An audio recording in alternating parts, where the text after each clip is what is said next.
This month, we're focusing on lead, a heavy metal that's dense, soft, and poses serious health risks.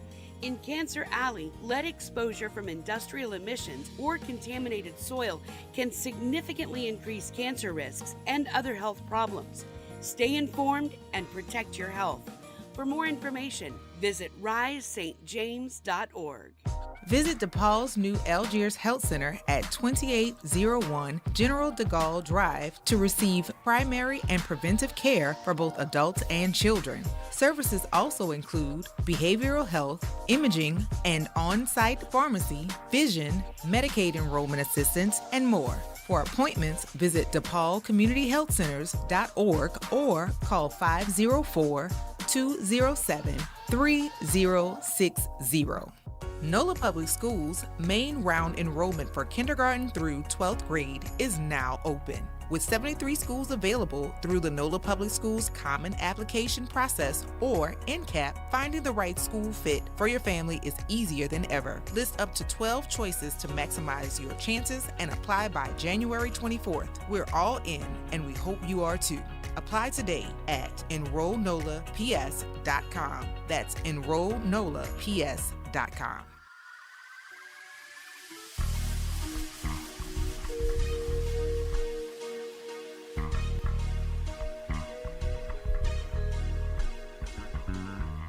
Who bring the power to the people, partner? Who bring the power to the hood, home? Hey. That's that. Tune into the reality check, look. Who bring the power to the people, partner? Who bring the power to the hood, home? Hey. That's that. Tune into the reality check, look. All right, folks.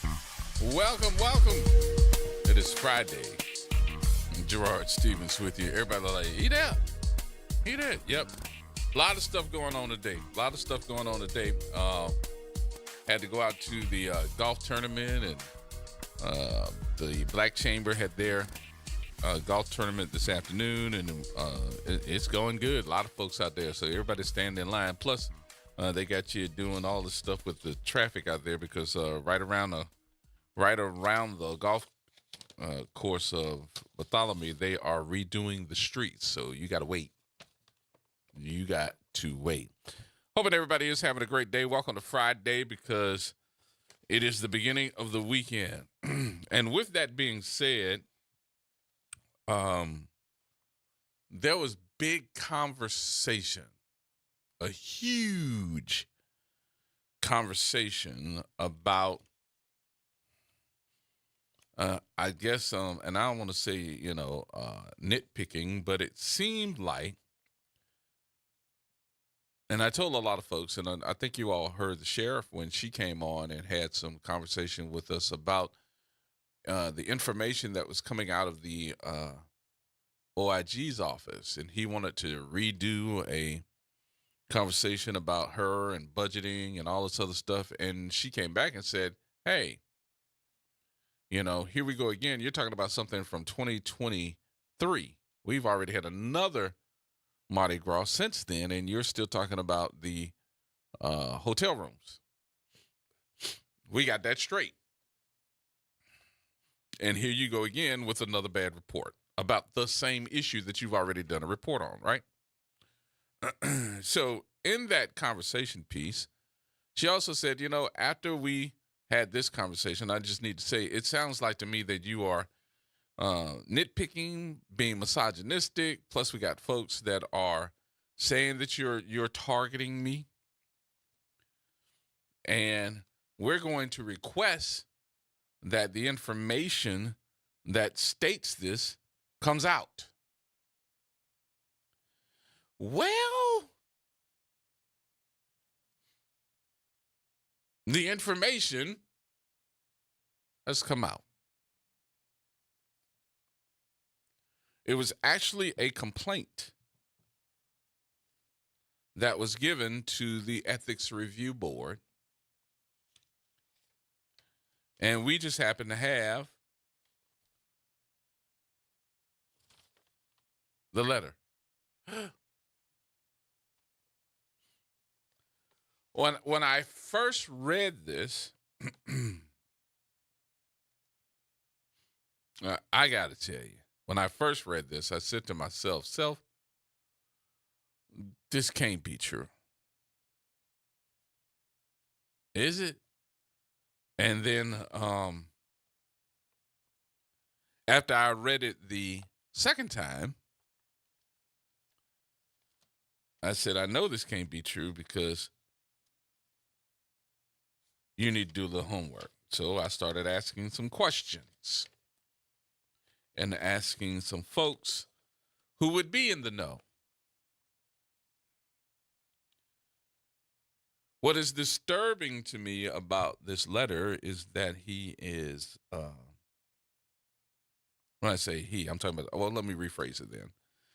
What is disturbing to me about this letter and the complaint is the fact there seems to be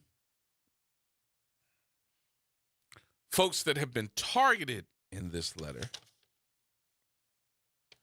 And those folks that have been targeted include the former chief of police, interim police,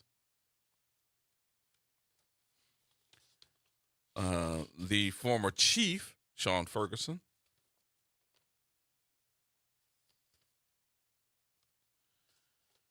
and the derogatory statements in this letter, which is accusatory more so than anything else, is a derogatory couple of statements made toward Sheriff Susan Hudson. So what she was hearing is exactly that. And Stella Cement, who is the independent police monitor. Very derogatory statements that are accusatory or put toward her. And I must say, until it is cleared that that statement that was made toward those women are allegedly said by the OIG. Is there deniability? Of course, you know there's going to be some. So that's why I must use the words allegedly. But it is so bad. Nyron is so bad that some of it I'm going to have to put other words in the place of what you think. I'm going to have to make up a couple of words. And for those of you that are wondering, is he really going to read that? Yep. And as you can see, some of it has been redacted. I have the letter as well as the complaint. And even some of the complaint has been redacted.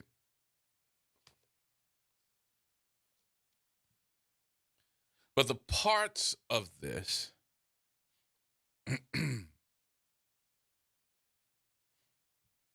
I got to tell you,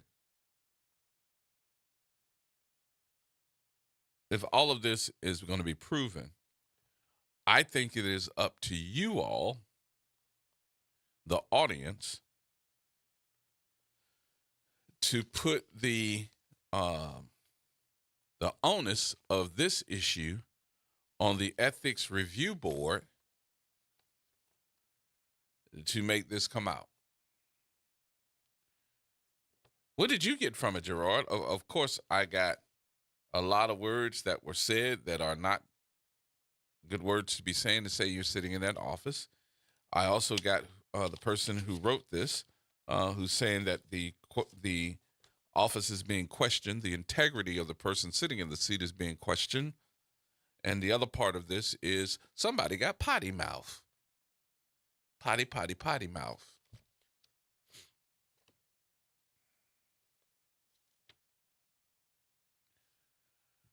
And a libido that they need to get under control. How that sound? Pretty bad, right? So I'm going to go ahead on and tell everybody now that we got news coming up, but I want you to go ahead on and log into your Facebook Live at WBOK 1230 AM. Y'all can go ahead on and log in now. You're going to need to, because in the 2 o'clock hour, I'm going to read this letter. I'm going to read this letter. I'm going to make some more statements about it. And some other folks have got a copy of this too. It's not just me. It's not just me. But I definitely want to get your comments on it. The number, 504-582-9422. Those of you that have already seen it, y'all know who I'm talking to. What did you think about it? 504-582-9422. Love to hear what your thoughts are, because I had to read it a couple of times to sit there and say, I know this is not a conversation in the office, is it? But it is. Apparently. That's why there's an inner office memo that goes along with it. All right, go ahead on while we're doing this. We're going to do news. Y'all go ahead on and log on in at Facebook Live, and we'll come back and we'll read the letter. More next, right here on WBOK.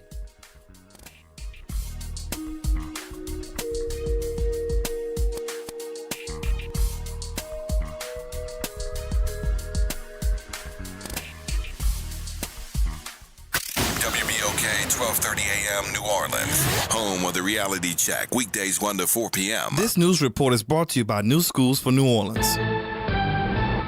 I'm Bree Wood with 4 things you should know from BIN News. A trial of the weight loss drug Zepbound showed it might reduce heart failure risk. Patients improved their walking distance and saw a significant drop in an inflammation marker predicting serious heart events. Mild side effects were reported. The Illinois Supreme Court overturned Jussie Smollett's conviction for arranging a hate crime hoax, citing a violation of his Fifth Amendment rights against double jeopardy. The actor had claimed attackers used racist and homophobic slurs before putting a noose around his neck. The alleged Georgia school shooter's father is pleading not guilty to charges that he shares responsibility for his son's actions. Colin Gray faces 29 charges, including 2 counts of second-degree murder and 2 counts of involuntary manslaughter. And a Commonwealth Fund study found that 25% of insured Americans struggle with medical costs. About 57% skip needed care, 44% have medical debt, and 1/3 with chronic conditions can't afford prescriptions. Get BIN News on demand 24/7 at BINnews.com.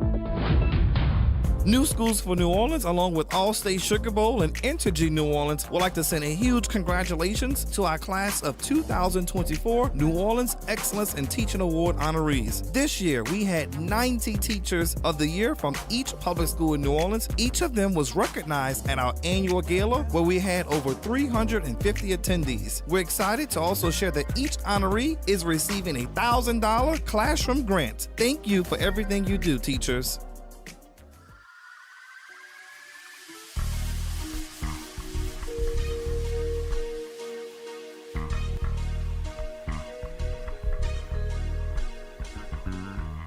Who bring the power to the people, partner?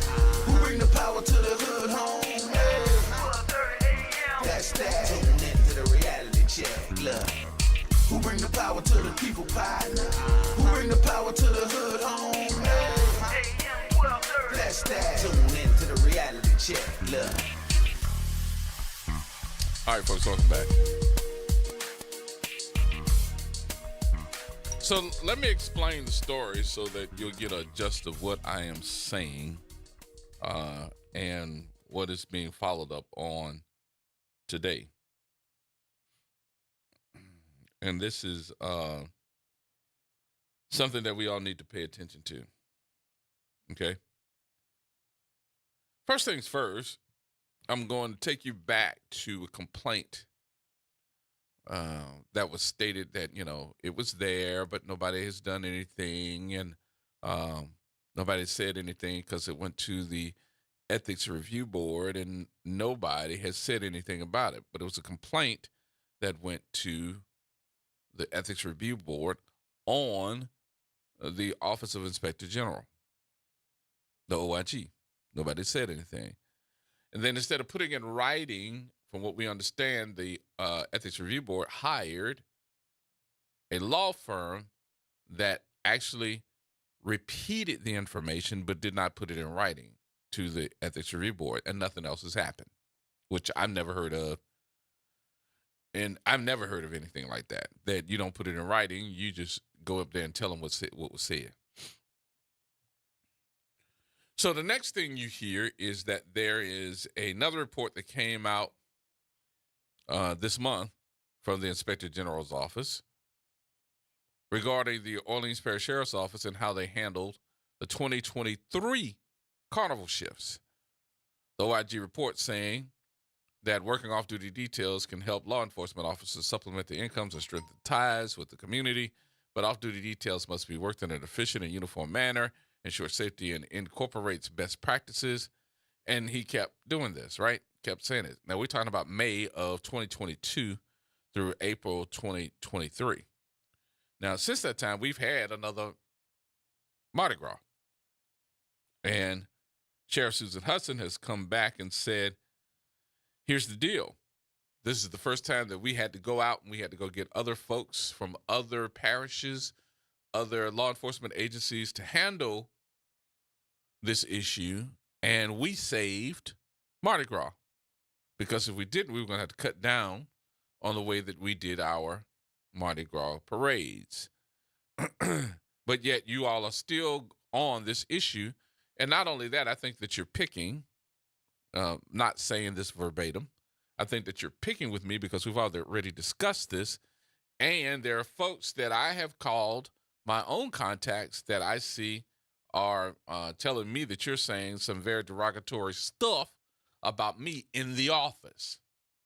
And it's also misogynistic.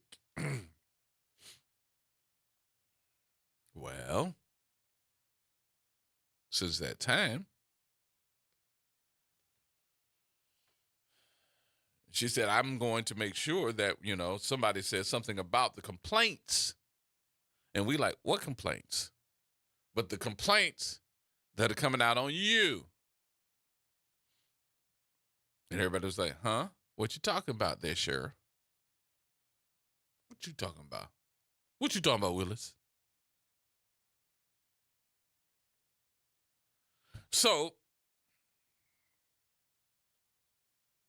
I'm going back to a statement that is also printed, and it is dated on the Channel 6's website. If you want to go back and take a look at it, you can see it for yourself. It's on the November 12th date. So you can go back to November 12th, and you also can go on there. And on the website, under this whole issue, there are certain things that if you go on down, part of that is, in quotes, questions regarding Inspector General's integrity or professionalism. We believe it is essential to address not only the report's findings, but also broader context in which it was produced.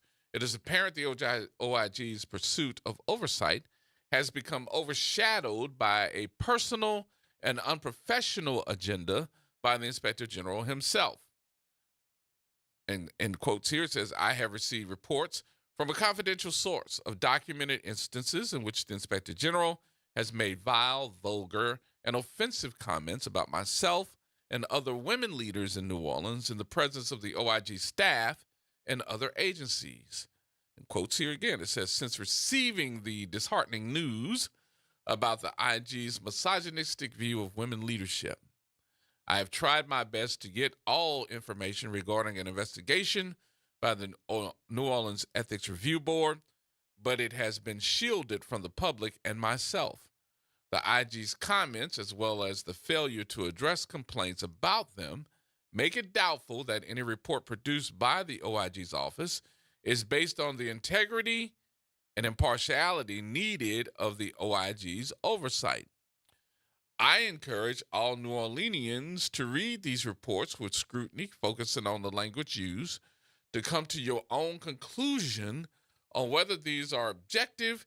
I want you all to hear this, on whether these are objective, constructive criticism of my administration's or biased, motive-driven attempts to disparage a woman in leadership. I implore you to scrutinize not only my administration, but all New Orleans agencies, especially when they are tainted with leadership that engages in misogynistic, offensive, and reprehensible statements about women, especially women in leadership. That came from the sheriff. Well, Sheriff,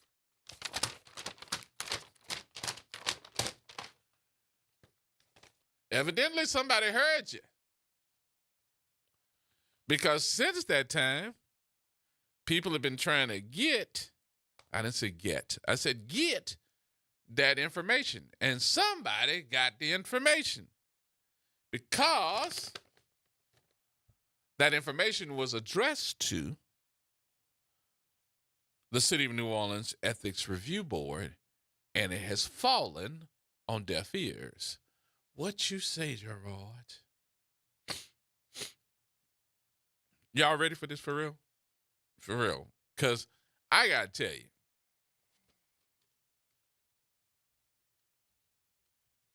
that there's several things that I have to first let you all know that this is not the opinion of this radio station or the host or management.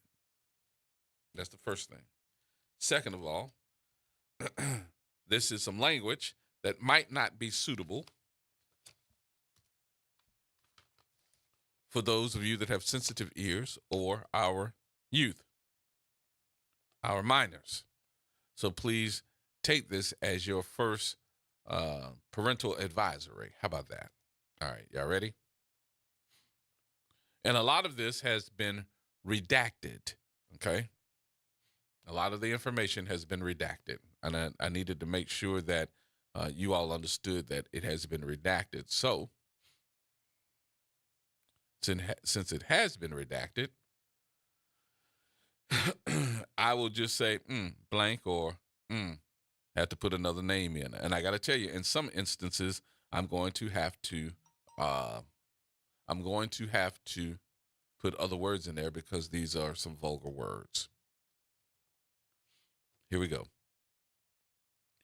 My name is Redacted. I am the Redacted. I have the honor of being redacted in the Office of Inspector General, in quotes, OIG. I've been here since redacted, and I have served as the redacted at the request of Mr. Michael. Or is that Michelle? Is it Michelle? I think it's Michelle. At this point, I feel I would be doing a disservice to the Office of Inspector General and the Ethics Board, which oversees the Office of Inspector General, if I did not first file a formal complaint regarding Mr. Michel's conduct.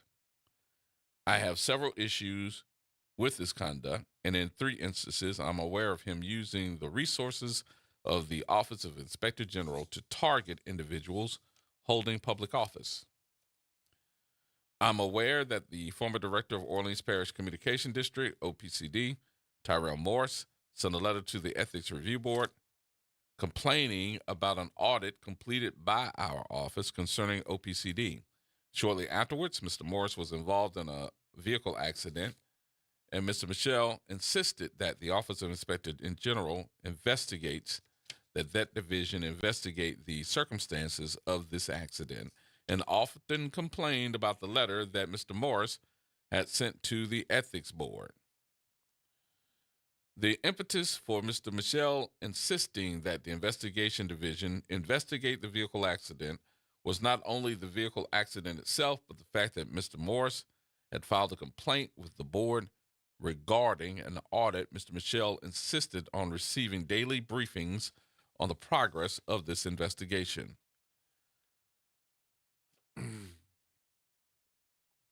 He also targeted the New Orleans Police Department for investigation because 2 superintendents have refused his request to deputize investigators for the Office of Inspector General.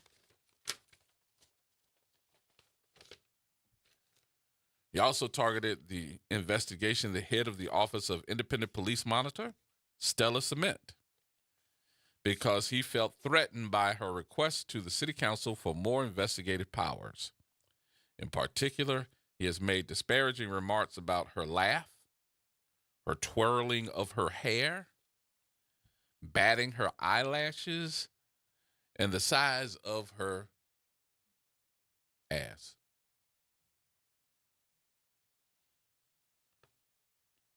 And it's in quotes. That's why I had to say it.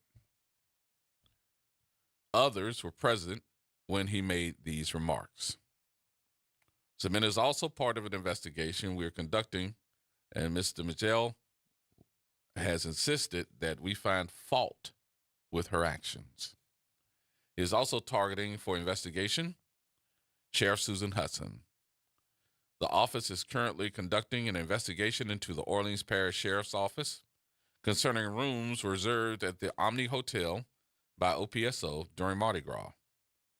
He's insisting that the investigation be completed before the City Council budget hearings before they commence in order to convince the council to withhold OPSO funding. During a meeting concerning this investigation, he stated, "We're going to stick it up Susan Hudson's." That's why I told you some of it I can't say. But I will go as far as saying what this is, but I'm not going to use that word. I'm going to change the word. Vagina. Others were present when he made this comment. I also recall on one occasion he made a similar remark about NOPD Superintendent Michelle Woodfork. I find his comments about women to be extremely offensive and have no place in the OIG. His derogatory comments about women in my presence have subjected me to a hostile work environment. I am also concerned about his clandestine meetings with persons inside and outside of city government. No other IG, listen to this part, y'all. No other IG personnel are present for these meetings, and he does not produce any memorandums concerning what he discussed. His behavior violates common investigative standards. I have spoken to him about his conduct in the past. One instance is documented in Attachment 1 concerning his efforts to hire a female barista from the French Truck Coffee Shop. The other instances involve Superintendent Ferguson and Sewage and Water Board Director Gaston Corbin. I told Mr. Michelle that his behavior towards these individuals was overly confrontational and offensive. He did not show them any respect. He was attacking them personally because they disagreed with him. He subsequently told Mr. Michelle of 2 occasions that I thought his behavior towards these individuals was overly aggressive and non-productive. Mr. Michelle's response was, "Are you questioning my judgment?" After these encounters, I stopped trying to persuade him to refrain from engaging in this type of behavior. I am also concerned with what Mr. Michelle may do in the future without someone like whoever this is redacted in the office to temper his conduct.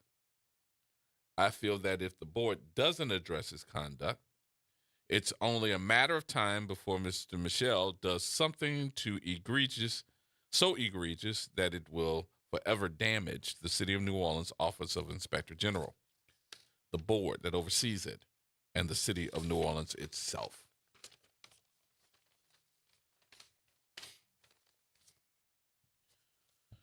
The third part of this is a interoffice memorandum that was dated 7/14/2022 and 7/21/2022, complaining regarding the Inspector General Edward Michelle's conduct. On Monday, July the 11th, 2022, says I became aware that IG Michelle was meeting with a young white female at 9:30 a.m. in his office.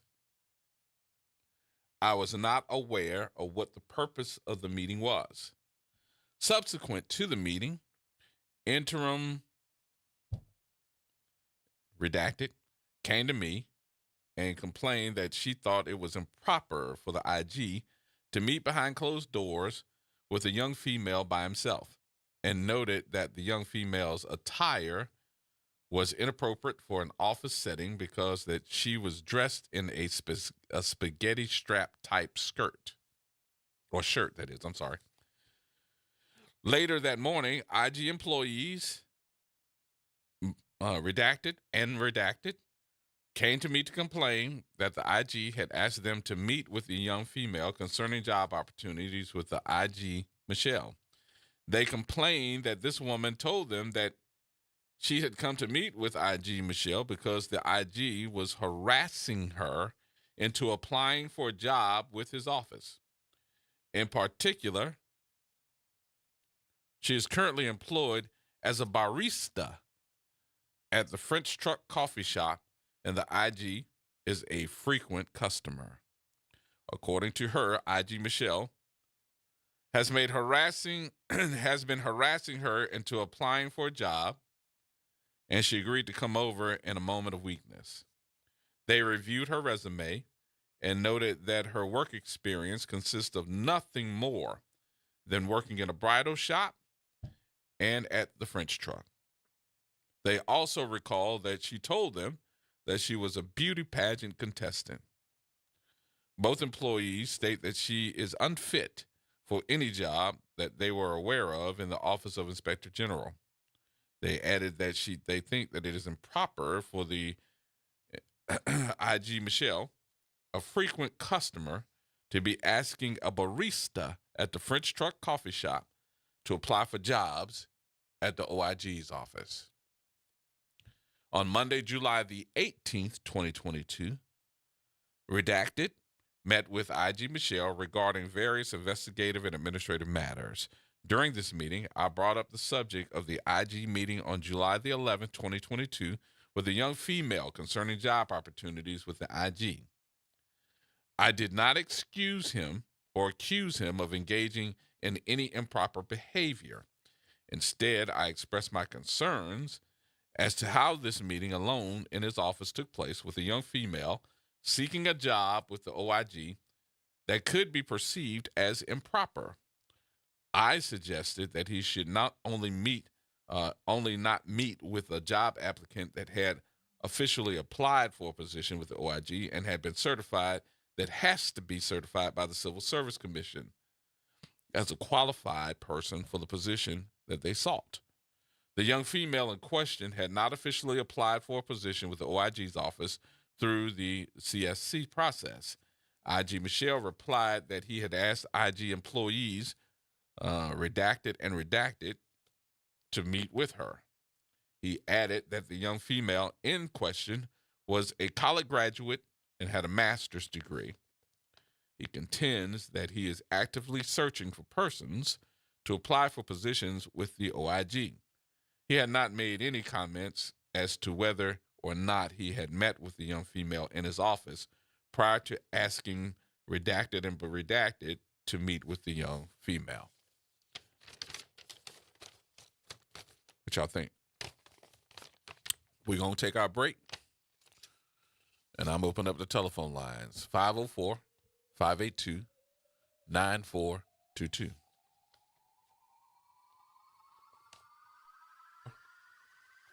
582-9422.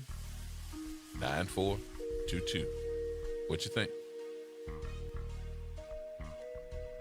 My goodness. I'll take your telephone calls now. We'll get them on the air as soon as we get back. More coming up next, y'all.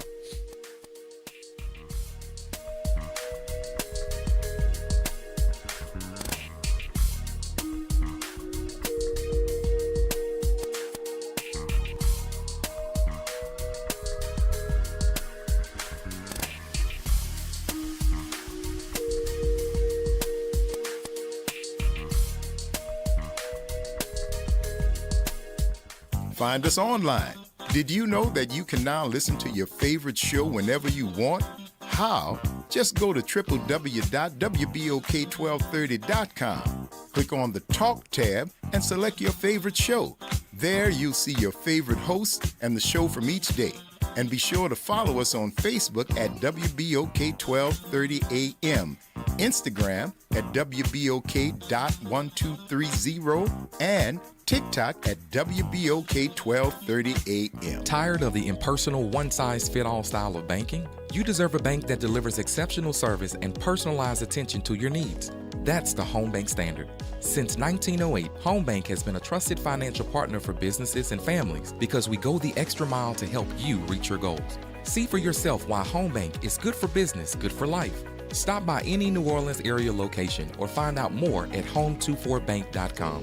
Home Bank, member FDIC. New Orleans, it's time to invest in our children's future. I'm Eric Doc Jones, an experienced educator, proven leader, and tireless advocate for our students. I'm in the runoff election for the Orleans Parish School Board District 2. It is critical because our students deserve better. I'm honored to have the endorsement of U.S. Congressman Troy Carter, Louisiana State Senator Joseph Boyd, and Councilman Oliver Thomas. Early voting begins November the 22nd and Election Day December the 7th. Vote Eric Doc Jones, District 2, number 12 on the ballot. Our children, our responsibility. Paid for by the committee to elect Eric Doc Jones, number 12. This is wellness advocate and host of Change Your Water, Change Your Mind, Pastor David Patan. Every week, I'm educating you on how to be healthier by making simple changes to your diet. So join me every Saturday at 1 p.m. and let's get better together, only on WBOK 1230. What New Orleans is talking about. Greetings, WBOK family. This is Jason Clark, host of United Way and You. Be sure to tune in next Thursday at 12 p.m. when we'll be speaking with Melanie Richardson, co-founder and executive director of Training Grounds, a United Way funded partner. The topic will be the We Play, We Connect Family Resource Hub. Please tune in if you're able. Until then, we only have one life to live, so live united. Join Inspire NOLA Charter Schools, Freddie King, Hancock Whitney, Six War Steppers, and more for 2 NOLA Love Drive-Through Turkey and ham giveaways. On Tuesday, November 26th, the first giveaway begins at 9 a.m. in Algiers at Alice Hart Charter School. And the second giveaway begins at 2 p.m. in historic Treme at the Mahalia Jackson Theater. Receive a free turkey or ham and food items while supplies last. We'll see you there. Learn more at inspirenolaschools.org. Making a difference in the community. WBOK 1230 AM.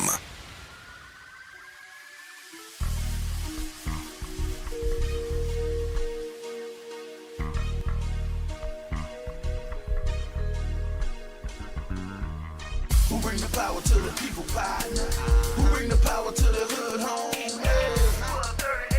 That's that. Tune into the reality check. Look. Who bring the power to the people pie? Who bring the power to the hood home? Hey. That's that. Tune into the reality check. Look. All right, folks, welcome back. All right, my number 504-582-9422. So, I see a couple of questions that had come up.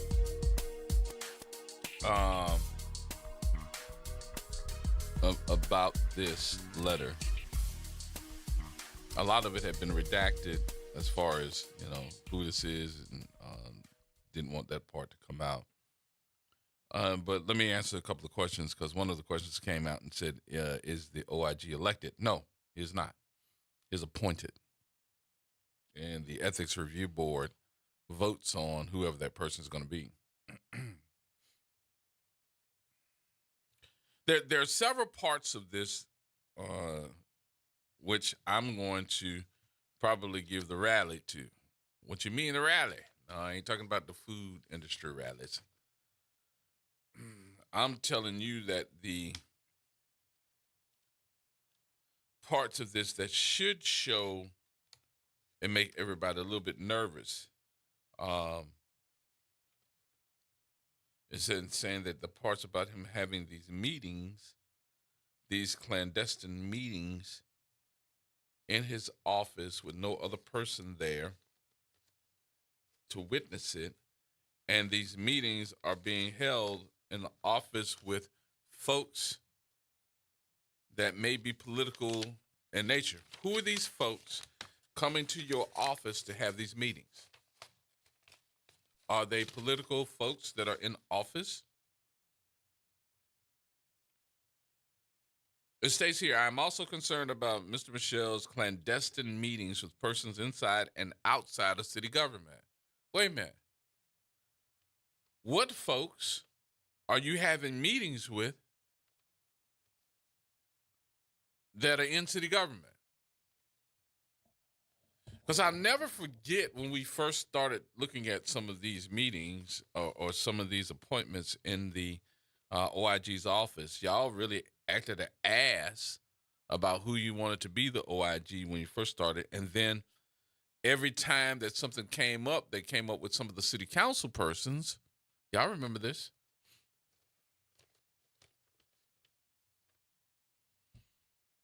It stated that that was your watchdog. You would sick the OIG on folks. Y'all remember that? Who was that person at that time? Miss Head? Who was that? So is that still happening? That y'all sicken people? Y'all sicken the OIG on folks when y'all don't get your way? No, nay. No, nay. Hey, Gerard, how you doing? What's First going of on all, with you, man? How you doing? I'm very thankful that you brought this conversation up, about this OIG. And I think you're right. They was sicking the OIG on people that they had problems with. Right. For instance, like the sheriff, for him to be talking, he want to, chef something up, somebody private parts. And the thing about the monitor, he talked about her butt and all that. But right. you know what the worst part is, Gerard? The Ethnics Board is covering for the OIG because they've been had this investigation and nobody could get the letter because they say he had some type of immunity. And at the end of the day, he needs to be held accountable because he's the same Inspector General that sent a subpoena to my house for me to testify under oath about a freedom of speech. But worse than that, we need to demand that this guy resign because the way he talking about women and talking about their private parts in their butt, but it's a disgrace for that Ethnics Board to be letting him get away with it, Gerard, because they covered this up and they know this since, 2022? Yeah, and now all of a sudden, he just 2022, and we never heard about it, but now he want to attack, I think it's bad because when you're saying you want to shove an object up a black woman, vagina, that is a disgrace. We all should be outraged. We all should call for an investigation. Where that big investigation crew at? Where the news at? And everybody, because this OIG sound like Harvey Weinstein to me. What his name is, Harvey Weinstein. So they should hold this OIG accountable. And I agree with you, Gerard, what you said. Who are they sicking the OIG on? Because we see the OIG is all going after these other people, but we don't hear the big time white supremacists that's breaking the law. He don't never go after them. No. And I'm very upset from the way he treated those 3 women or those 4 women that involved. Sound like he's a sick freak to me. I'm trying to figure out at what point in time did he decide that a barista from the French coffee truck, was qualified to be a member of the OIG staff. That's right. You're right about that, Gerard. And my other thing is we need to know what other men was there because her letter is saying there was other people that was present when he was talking about Sheriff Susan Hudson, Stella, Michelle Woodford, and other women. So is this a cult of men that's just doing this and fantasizing about the sheriff and everything? So I think it should be an investigation, and I think the Ethics Board should be investigated because they covered for him. It was a cover-up, Gerard. They didn't want nobody to know what was going on. So I'm glad you brought this. So my question again is where you are, the Ethics Review Board. If the Ethics Review Board knew about this, where's the investigation? And if there was a law firm, because this is what I'm hearing. I'm hearing that they did have a law firm that did the investigation, but the law firm didn't write anything down. They just basically got the information and reported back to the Ethics Review Board their findings without putting anything in writing. That you're doesn't right. sound right to You're me. right. That don't sound like transparency. No, it was a cover-up. It was a cover-up, and one of the ladies on the board, I think she's the new chair now. I think she had Tulane or one of the college. She leading no sexual harassment of women, and she doing something called Title IX. I might have a title wrong at one of the universities. So if you that strict, why you haven't come to the aid of the sheriff, the OIPM, Michelle Woodfall, and the other girl? You see what I'm saying? Right. And I would throw Sean Ferguson in there too, because he had Sean Ferguson, but what other people did he attack? You know what I'm saying? But at the end of the day, where's the investigation? Where's the outrage from the city council? I want to know what they think of the YG, but from what you read, it was sounding like he said, they used him. The government officials or the elected officials looked like they was using him to attack people. So I'm trying to figure out who are these clandestine meetings that happened in his office, and who were these governmental officials that were going to his office with no one else present having these meetings. This does not sound good. And that's what we need to know, and that's what we need to get to the bottom of it. But I think right now the OIG should be put on leave while they investigate. You know what I'm saying? Because they'll do it to anybody else. Yeah.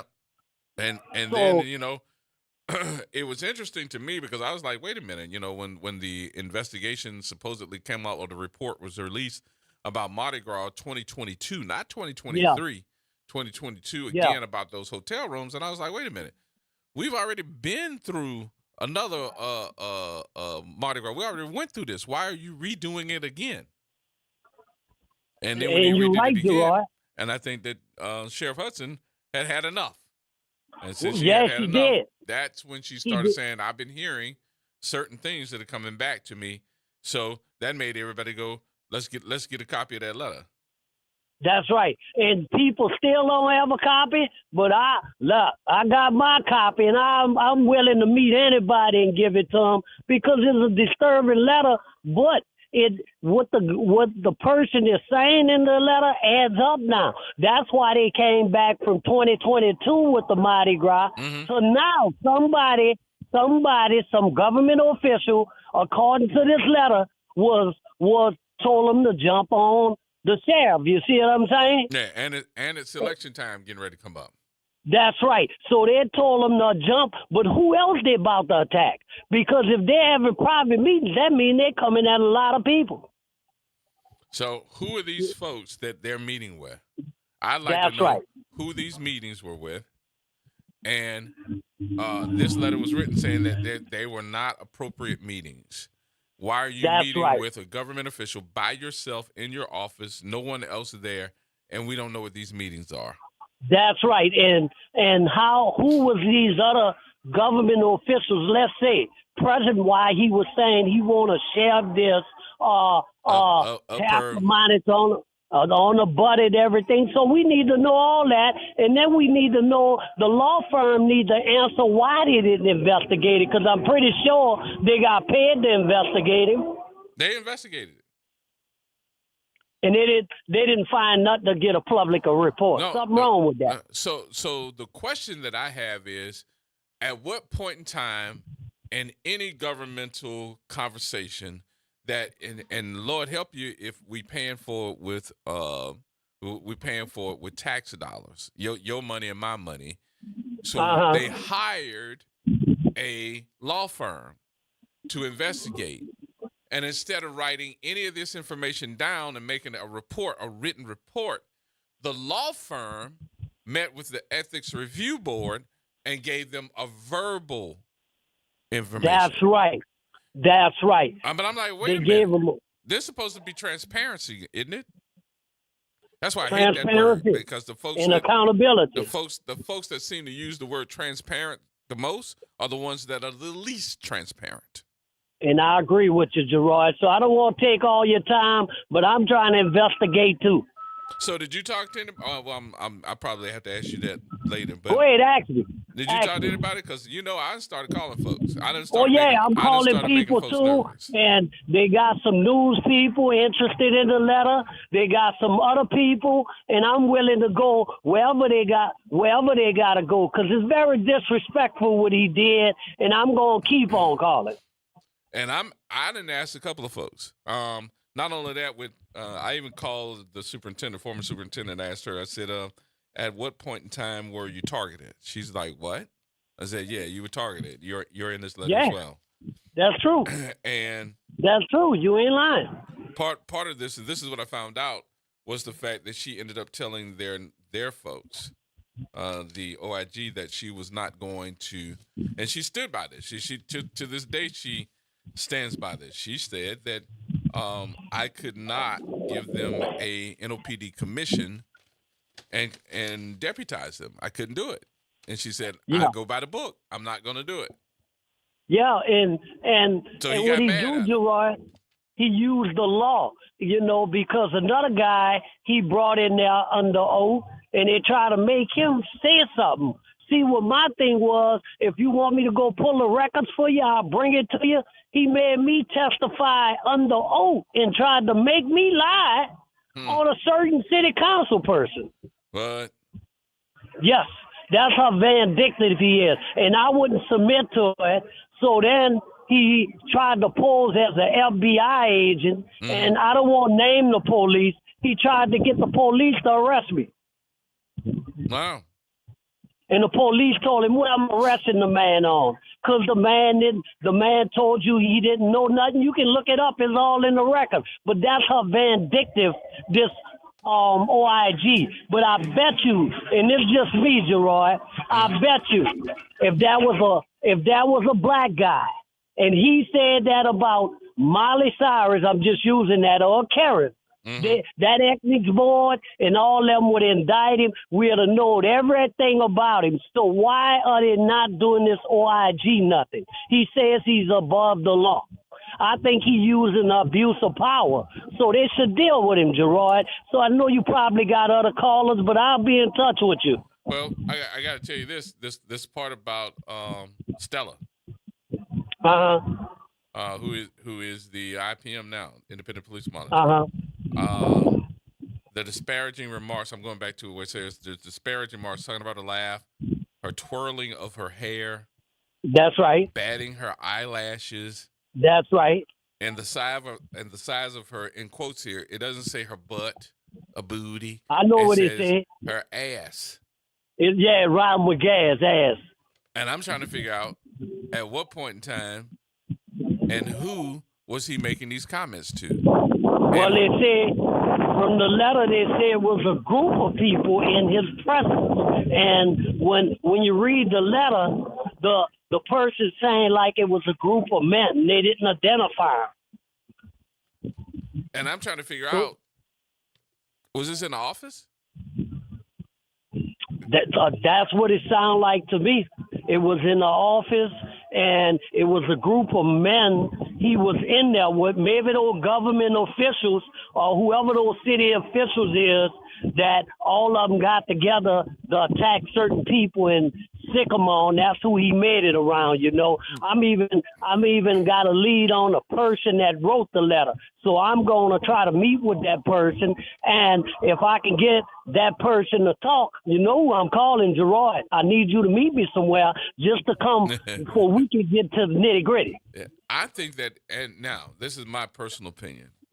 And listen, you make that telephone call, you call me, I'm coming. So that's yes, the other thing.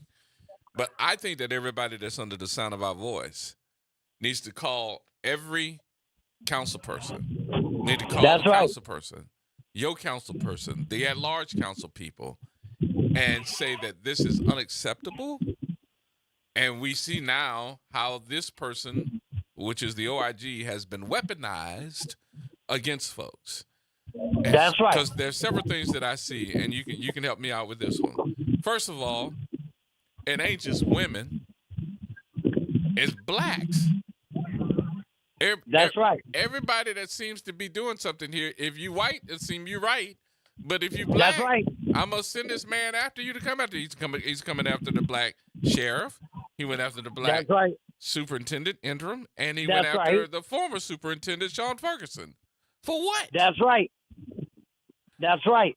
Now, I also Because- have to throw in there Stella, who is not a black person, but I'm thinking to myself, Stella has been on the side of what's right and what's wrong. That's right. And when she So- made a report Yeah. against him, he went back. I think that's retaliatory. Yeah, and what got me was he told the person, you gotta find something wrong with Stella. Yep. You gotta rule with me. So I can just imagine what he told a person about the sheriff. You know what I'm saying? Because when you say you want to shove an object up a vagina, that's no disrespect for a black woman. You a white Republican and you're racist, but we must say something. We, like you said, under the sound of your verse, everybody should be calling the council members and even calling Even the other Ethics Review people. Board. Yeah, everybody. I'm gonna give out the telephone numbers, but every council person in the city should be knowing about this. This should be at the 6. This should be breaking news in the 6 o'clock hour tonight. That this should be on everybody's radar all weekend Gerard, long. I'm putting it on everybody's radar. And you know me, if I got to go down there, agitate them, get holler, I'm going to tell them about it because it can be my mom, it can be my sister, it can be our auntie. You know what I'm saying? and I'm this gonna go by man have Jay no disrespect. With Jay My Woods, Jay man, no Woods is respect. online. Jay Woods is right. This is for any woman that is under the sound of my voice. Do you know that this man is speaking in derogatory investigation terms and stating that he wants to stick something up your vagina? That's right. That's right. And this is unacceptable. This is unacceptable. That's right. And if this is coming out of that office, which it is, why are you on the ethics board hiding it? That's right. Why? And no, got me. It's the women that hiding, because the lady who is addressed her is a woman, so you should feel some type of way. Mm-hmm. So yeah, Gerard, I don't want to take up all your time, but I'll be on that. Yeah, I'm on it too, but I'm saying Thank you that so much. today, everybody need to be calling and telling them, we need to make sure that this is on your mind, and there needs to be an emergency meeting for removal. And here go the number, 504-975-3263. That is the Ethics Review Board. 504-975-3263.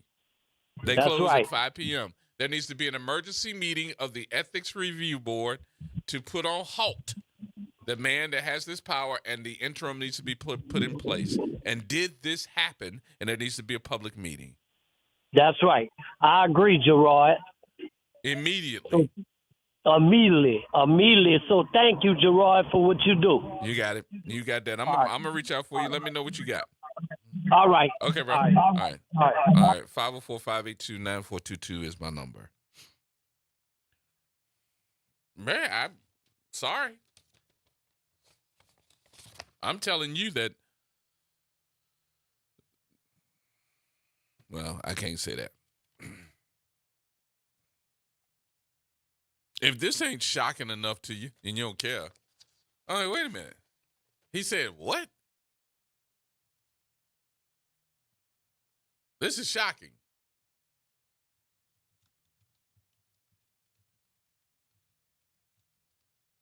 Y'all want the number to the city council?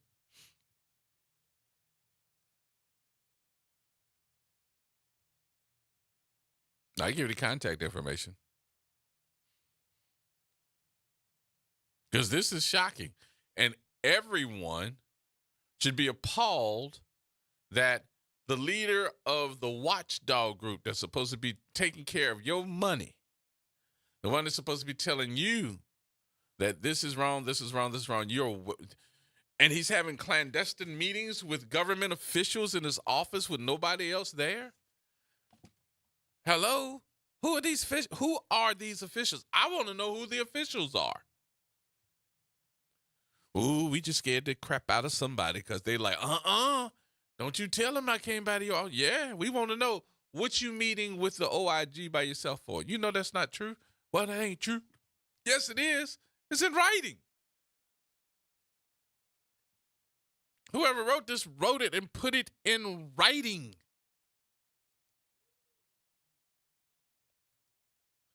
Well, I'm thinking, Gerard, that, we need to make sure that, no. It's legitimate. And it has been questioned. Is this a legitimate note? Yes, it is. And not only is it a official complaint, it is also dated as a inter-office memo.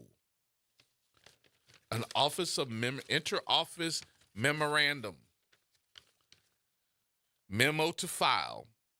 It was dated July the 14th, 2022, and July the 21st, 2022. You are trying to tell me that the reference, which is complaint regarding Inspector General Edward Michel's conduct, went without any answer to the public? And your own people, these are the inspector generals in the office that have the credibility, that are complaining.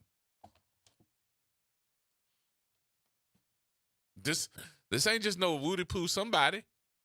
This is somebody in the office. And why are you meeting with a white girl that's a barista? What's she gonna do? You trying to hire somebody to just make you coffee all day? Say, baby, what your name is? You know who I am, right? The Inspector General.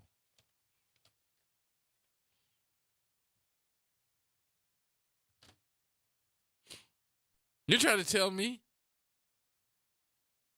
that we're meeting with a barista because you like their coffee? Is it that you like the coffee, or you like the way the girl looked that came in there with the what they call them, spaghetti strap dress? It sounds like to me that you trying to get your groove on. Let's hire her. Hire her for what? So we can look at her? Let's see. Here we go. Council members' telephone numbers. Helena Moreno. Her office, 504-658-1060. J.P. Morrell, 658-1070. Joseph Geruso, 658-1010. Leslie Harris, 658-1020. Area code 504, of course. Freddie King, 504-658-1030. District D, Eugene Green, 658-1040. Oliver Thomas, 504-658-1050. These are the numbers that you all need to be calling and asking, what the hell? Have we really sat on this for 2 years and nobody said nothing? And this man used derogatory statements toward government officials, having clandestine meetings, and trying to hire the barista?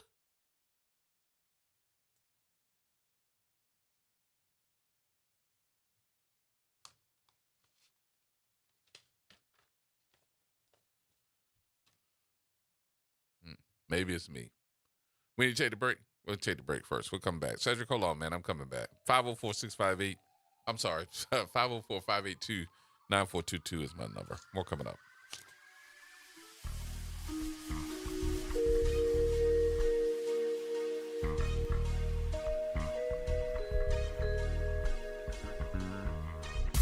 AURN News. A bill nicknamed the Nonprofit Killer is barreling toward a vote in the House, and its implications are chilling. H.R. 9495, backed by House Republicans, would let President-elect Donald Trump revoke the tax-exempt status of nonprofits deemed terrorist-supporting by the Treasury Department without due process. Now, while its name claims to target terrorism, Many civil rights advocates warn this measure could silence groups fighting for justice, including those advocating for racial equity, Palestinian rights, and press freedoms. Critics, including the ACLU, call it dangerous overreach. If passed, the bill risks stifling free speech and dismantling protections for civil society. With the vote expected Thursday, the clock is ticking for lawmakers to decide if they'll protect democracy or enable its suppression. For AURN News, I'm Ebony McMorris. Hey, this is D. Riley from the 90s Hits R&B Jams. Make sure you listen to WBOK 1230 AM every Saturday night from 7 until 9 p.m. I'll be giving you the best R&B jams from the 90s. That's right, all your favorites and more. With me, D. Riley, your host of the 90s Hits, right here on WBOK 1230 AM, or listen online at WBOK1230.com. WBOK, the station you listen to longer. NOLA Public Schools' main round enrollment for kindergarten through 12th grade is now open. With 73 schools available through the NOLA Public Schools Common Application Process, or NCAP, finding the right school fit for your family is easier than ever. List up to 12 choices to maximize your chances and apply by January 24th. We're all in, and we hope you are too. Apply today at enrollnolaps.com. That's enrollnolaps.com. Metropolitan Human Services District wants to remind you that treatment is effective and everyone can recover. If you are looking for a recovery program and you live in the Orleans, St. Bernard, or Plaquemines Parish, visit mhsdla.org or call 504-568-3130. Recovery is possible, and MHSD is here to help. Metropolitan Human Services District, where we change lives.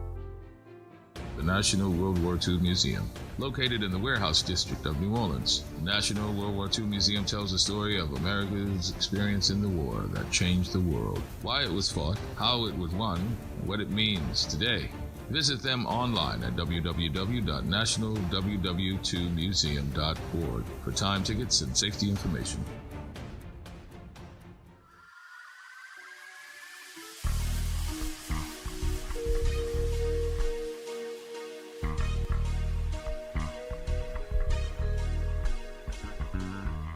Who bring the power to the people, partner? Who bring the power to the hood home? Hey.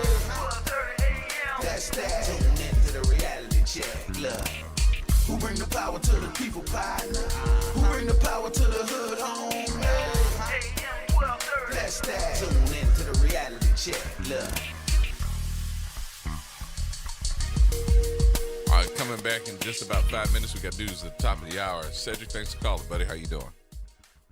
Hey, man, how you doing? I wonder how many people know before Miss Stella became the independent police monitor, our criminal sheriff was in that position. So They both worked with each other, and they both were very loyal to the people. I speak personally because when I went through domestic violence situations, not only did WBOK listen to what I had to say, they did, but they took it a step further.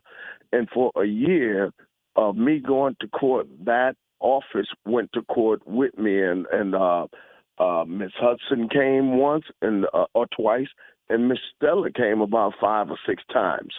The two female council ladies. To me, this should be, it should be important for all of the council ladies, but to all the council people, but in particular the 2 council ladies. The city council president, Helena Moreno, has a track record with domestic violence and being a champion when she was in the state legislator.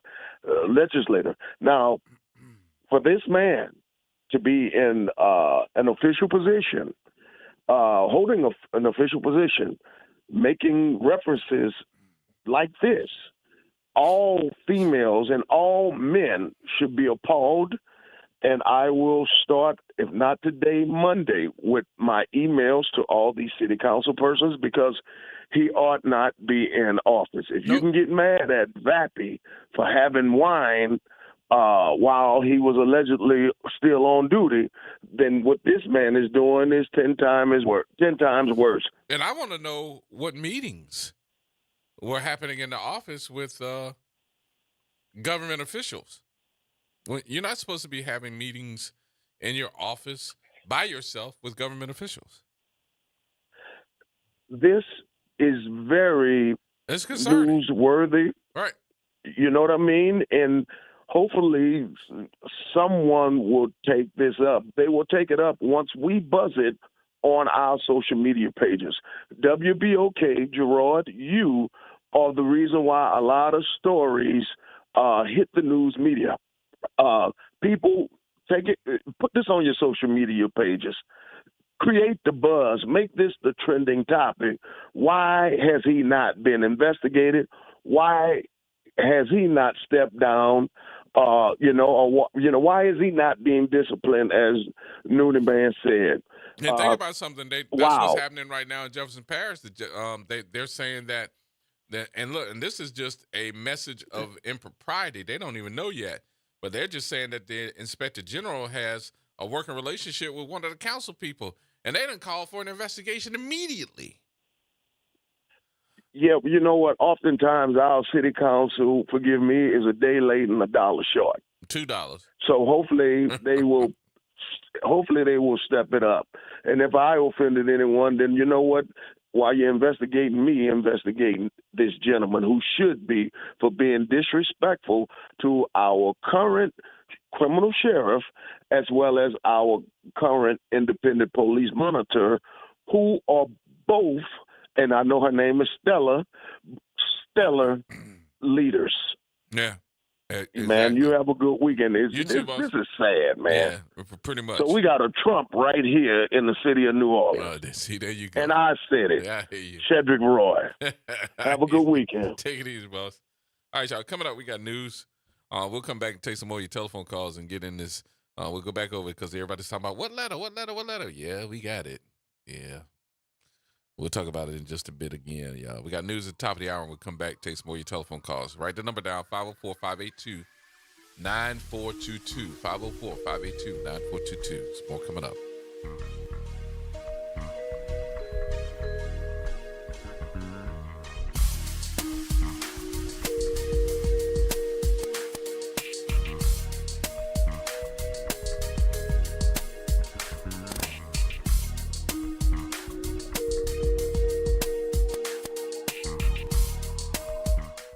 WBOK 1230 AM New Orleans, home of the Reality Check, weekdays 1 to 4 p.m. This news report is brought to you by New Schools for New Orleans. I'm Amber Payton with 4 things you should know from BIN News. Sean Diddy Combs' victim's lawyer, Tony Busby, is being sued for assault and malpractice by a former client claiming she lost millions. Busby denies the allegations, calling them, quote, crazy fiction, end quote. Defense attorneys for Daniel Penny argue a black man, Jordan Neely's subway death was not caused by a chokehold. A forensic pathologist testified Neely died from synthetic marijuana, schizophrenia, struggle, and a sickle cell condition. The NYC medical examiner disputes this, citing a chokehold as the likely cause. The deaf and disabled black man seen on video being beaten by police in Arizona is planning to sue the city of Phoenix. Attorneys for Tyrone McAlpin filed a notice of claim against the city this week, seeking $3.5 million in damages. And a record number of Americans are planning to travel over the Thanksgiving holiday. AAA expects nearly 80 million people will drive and fly between Tuesday, November 26th and Monday, December 2nd. Get BIN News on demand 24/7 at BINnews.com. New Schools for New Orleans, along with Allstate Sugar Bowl and Entergy New Orleans, would like to send a huge congratulations to our class of 2024 New Orleans Excellence in Teaching Award honorees. This year, we had 90 Teachers of the Year from each public school in New Orleans. Each of them was recognized at our annual gala, where we had over 350 attendees. We're excited to also share that each honoree is receiving a $1,000 classroom grant. Thank you for everything you do, teachers.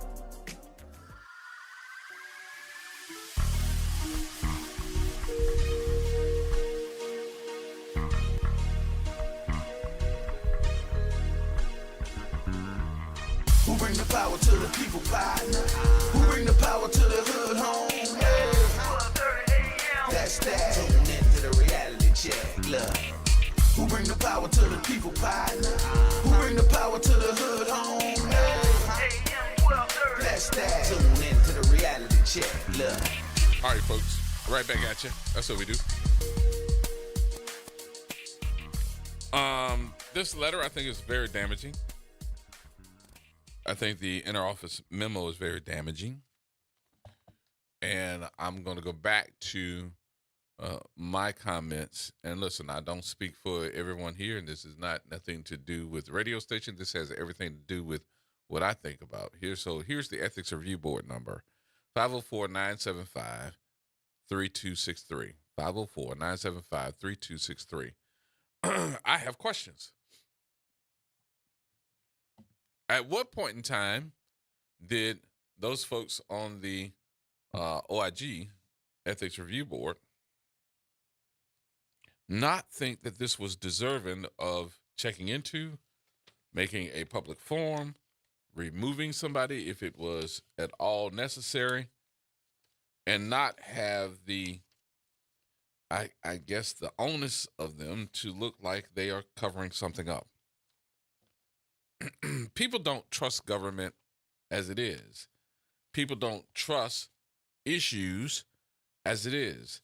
And to sit back for the possibility of maybe a year or two and not say nothing looks like a cover-up. It may not be, but it looks like one. I'm not on this board, but it looks like a cover-up to many folks. And to think that these folks in the office knew about the disparaging conversations that were happening, where you're talking, like, what they call it? What did they call it before? What do you call it? Oh, locker room talk. Locker room talk. That's the part that makes me go, they weren't in the locker room, y'all. And then the last part of this, to say that you wanted to hire the barista. What? I wanted to hire the barista to do what? Because she was a beauty pageant queen? Because she could make a good cup of coffee? And for her to say, the only reason I came over there is because he kept harassing me to come over. She's even saying you harassing her. And we didn't investigate this? Seriously?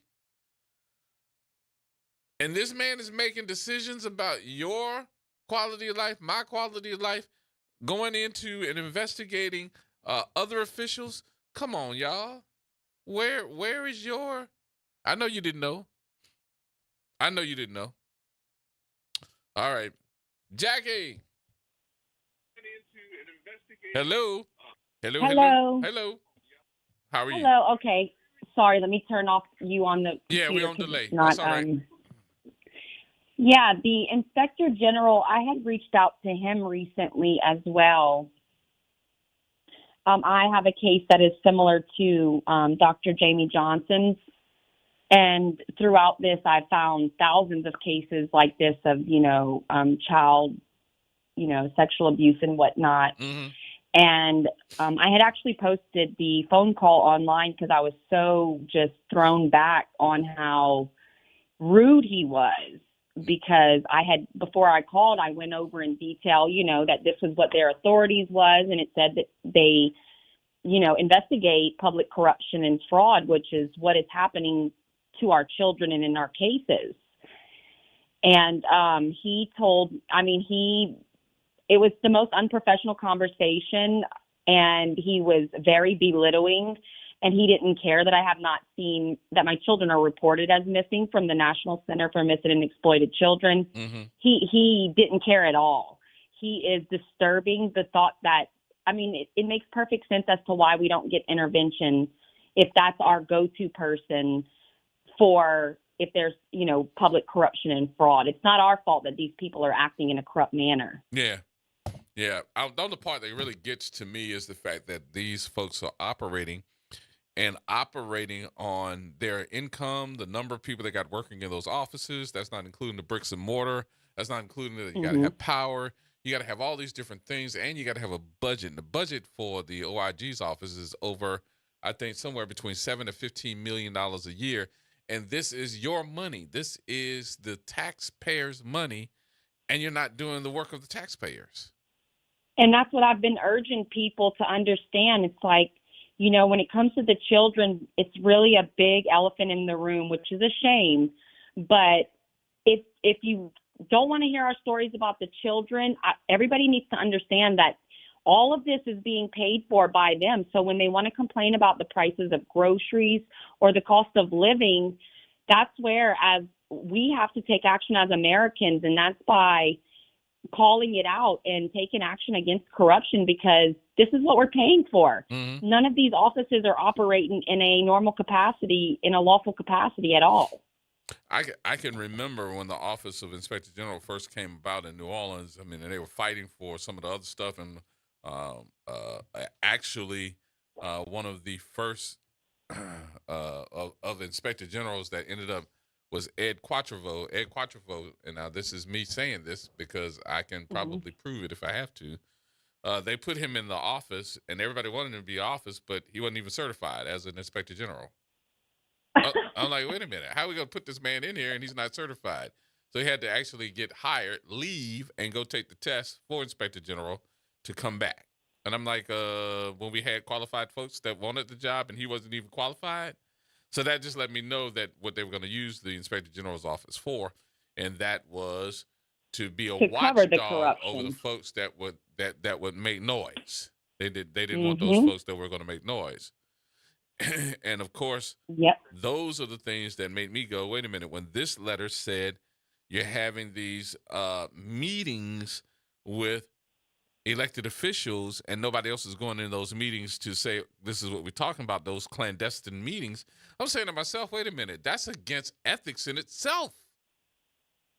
Yeah. You're telling me that he's going in the office and meeting with these folks by themselves? I could sit up there and say, look, man, I need you to put some heat on somebody. And he could do it. But is he falling in line? You know, because it's apparent to me, if he's talking about a woman's body parts in front of everybody else, he don't care what he's doing. He was so unbelievably rude to me. I almost forgot that I was talking to an official. And, you know, I do respect authority, and I respect the law more than they do, to be honest. And I really just couldn't believe the way he talked to me, especially considering that they have seen extremely disturbing evidence of crimes against children.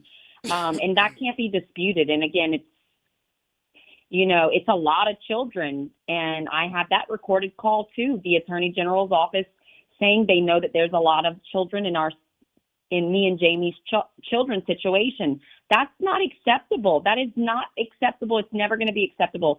That means that when we're reporting this corruption, again, the OI, the Inspector General is in charge of making sure that there's no corruption and fraud. So there's just you did completely your misuse meeting in the office. All right. You met with him? You met with him? He's called me, and I did record the call. And, I mean, he's made it pretty clear that he's not going to help. Oh, wow. Yeah, he made it very clear. He's one of the ones that was, some of them can let me down a little easy. I don't like the manipulation of that. However, he was just very disturbingly ugly. He doesn't care about the children. He doesn't care about women. Because, I mean, nobody wants to have to call a higher official and say that they need help. We want our local people, our government to be governing and working properly. And he acts like you're bothering him. I mean, why don't you make sure people are doing their job? So when you talked to him, who else had you talked to? And you talked to anybody else in that office? Did he assign it to anybody to interview you? Anything? Nope, he sure didn't. Oh, wow. He sure didn't. And that makes me know that he wanted to, from his mouth himself, he wanted me to know that there would be no help there. And the explanation was what? That he's seen the civil documents and I've lost custody. And I mean, I don't know I'm so tired of hearing that. That sounds so ignorant. Nobody can lose custody. And if they're saying that means that they know that there's a price that was paid for somebody else to win. Yes, indeed. So, and, at the point of the call when he said that, I hadn't even told him my name. No, so he already knew who you were. I think he had, they had just transferred me on to him right away because I kept calling back. Mm-hmm.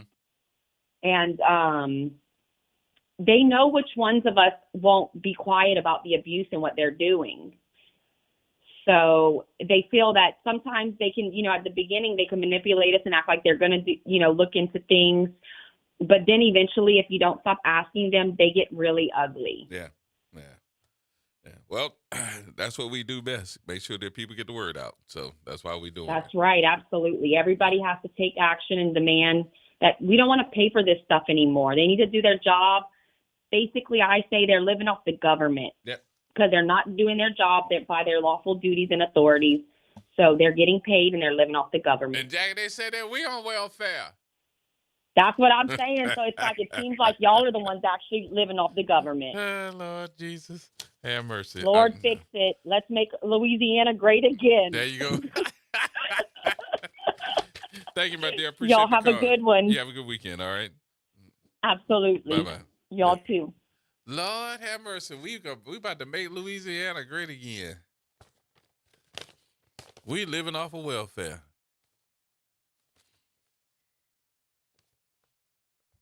Should we get the word out? Should we get the word out? What y'all think? Should we make sure that everybody's talking about this? This should be trending topic. This should be the trending topic of the whole weekend.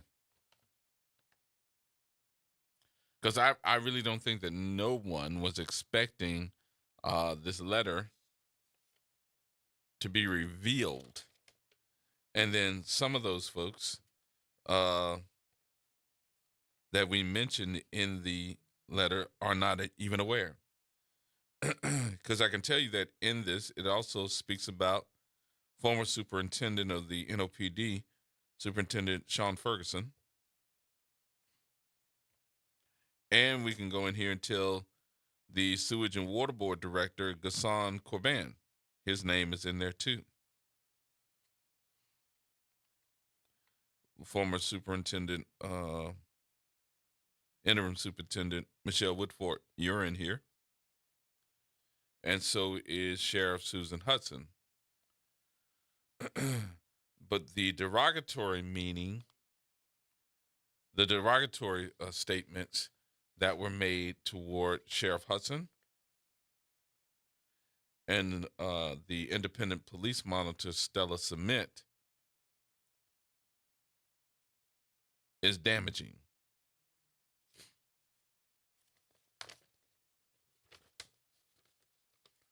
This is so damaging. And for those of you that are just tuned in, we're going to go through it again. But, of course, my thought was, how do you talk to anyone in the office about the independent police monitor when you've known the history of that office against the OIG's office and separating the two in the first place? And the disparaging marks about Stella included what they called her laugh, her twirling of her hair, batting her eyelashes,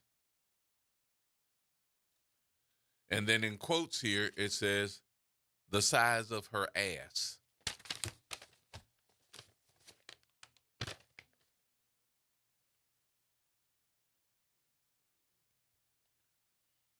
They looking at me crazy over there, so. I was thinking to myself, it's like, who were you having this conversation with that you felt comfortable enough to even say that you're going to stick this up Sheriff Susan Hudson's go-go?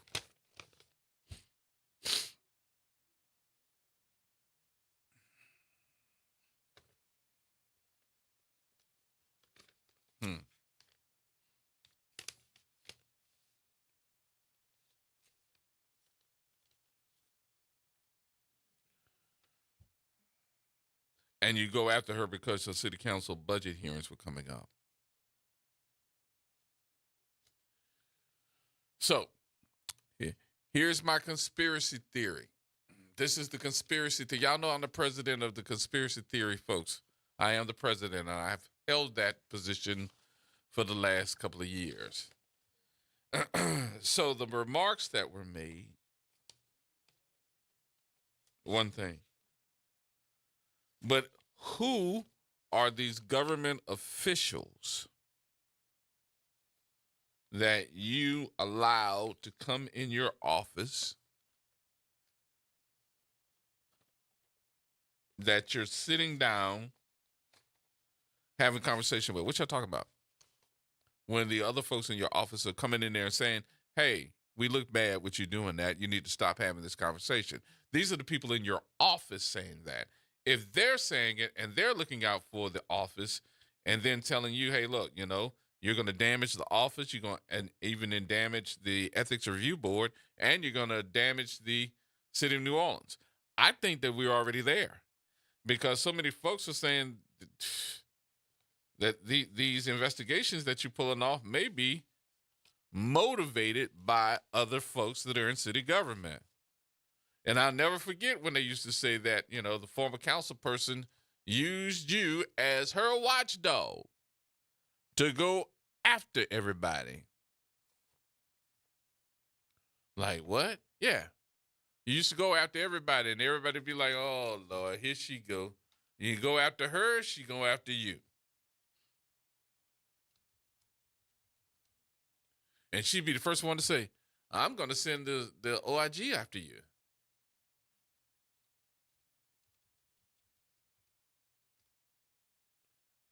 Well, what you think? Here we go.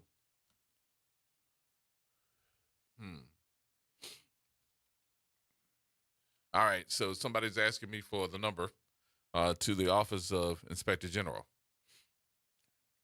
504-681-3200. 504-681-3200. That is the Office of the New Orleans Inspector General. But that ain't who you need to call. Who you need to call is the city council persons that have a direct conversation with the New Orleans Ethics Review Board. So it's two people you need to call. Your Office of Ethics Review Board and your New Orleans City Council people. All right? All right, we'll take some more telephone calls here in just a minute. I got to take another break. 504-582-9422 is my number. More coming up next, and we'll give you all the city council folks' telephone numbers so that we can bombard them in their own individual offices and tell them, are you kidding me? Next. Don't go nowhere. More coming up.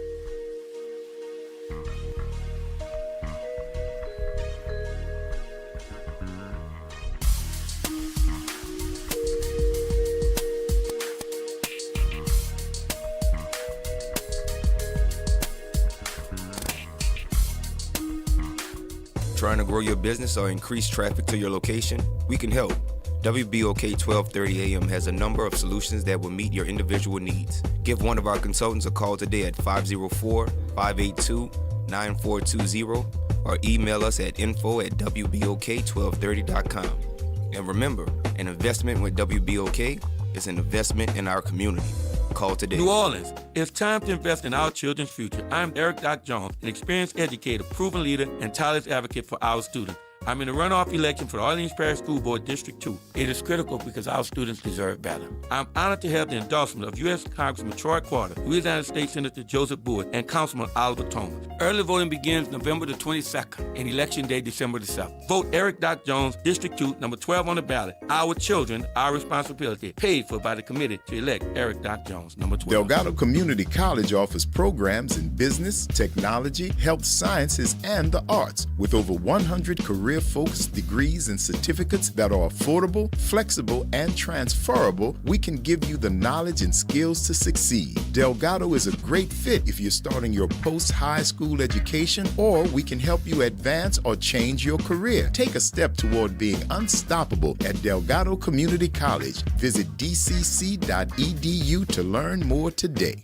Greetings, WBOK family. This is Jason Clark, host of United Way and You. Be sure to tune in next Thursday at 12 p.m. when we'll be speaking with Melanie Richardson, co-founder and executive director of Training Grounds, a United Way funded partner. The topic will be the We Play, We Connect Family Resource Hub. Please tune in if you're able. Until then, we only have one life to live, so live united. Hello, Jaguar Nation. This is Chris Powers, the voice of your Southern University Jaguars. Get ready for the granddaddy of them all, the 51st annual Bayou Classic, and you can catch the game right here on WBOK 1230 AM. What New Orleans is talking about. Join myself and Hall of Fame coach Pete Richardson for this week's Bayou Classic as the Jaguars play the Tigers of Grambling State. Countdown to Jaguar kickoff pregame show starts at 12:30 p.m. and kickoff begins at 1 p.m. The only place in New Orleans to catch the Bayou Classic. WBOK 1230 AM. What New Orleans is talking about. Join Inspire NOLA Charter Schools, Freddie King, Hancock Whitney, Six War Steppers, and more for 2 NOLA Love Drive-Through Turkey and Ham giveaways. On Tuesday, November 26th, the first giveaway begins at 9 a.m. in Algiers at Alice Hart Charter School, and the second giveaway begins at 2 p.m. in historic Treme at the Mahalia Jackson Theater. Receive a free turkey or ham and food items while supplies last. We'll see you there. Learn more at inspirenolaschools.org. Making a difference in the community. WBOK 1230 AM.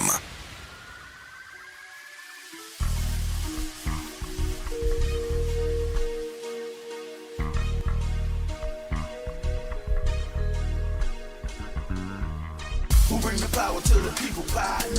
Who bring the power to the hood home? Hey. That's that. Tune into the reality check. Look. Who bring the power to the people pie? Who bring the power to the hood home? Hey. That's that. Tune into the reality check. Look. All right, folks, welcome back. Coming up today at 4 o'clock, we've got the sports report.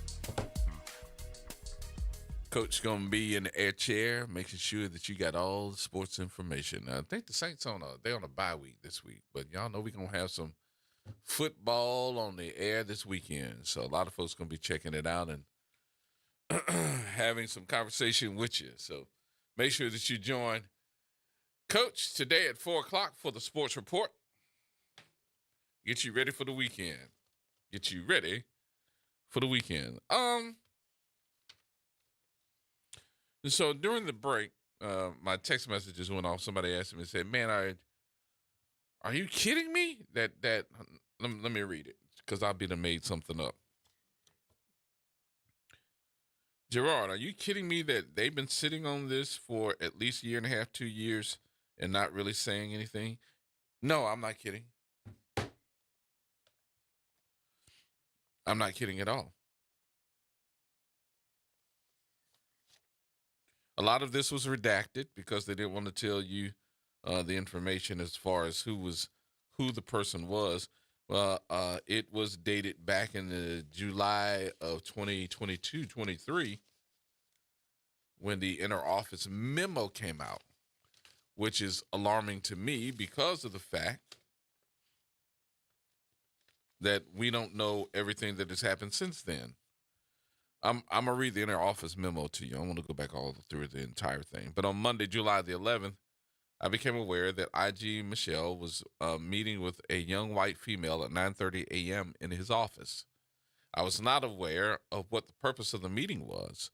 Subsequent to the meeting, intern blank, which is redacted, came to me and complained that she thought it was improper for the IG to meet behind closed doors with a young female by himself. Redacted right here also noted that the young female's attire was inappropriate for an office setting because that she was dressed in a spaghetti strap type shirt. Later that morning, IG employees blank and blank came to me to complain that the IG had asked them to meet with this young female concerning job opportunities with the IG Michelle. They complained that this woman told them that she had come to meet with the IG because he was harassing her into applying for a job with his office. Ain't that something? Somebody got to harass you to apply for a job in the office. Come on, baby. Come on, baby. Baby, please apply for the job. In particular, she is currently employed as a barista at the French Truck Coffee Shop, and the IG is a frequent customer.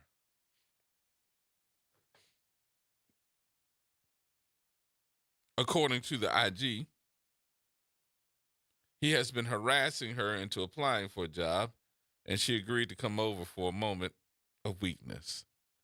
They reviewed her resume and noted that her work experience consists of nothing more than working in a bridal shop at the French truck stop. That's all you got to have? I should apply for that job a long time ago, huh? You know how to make a cup of coffee?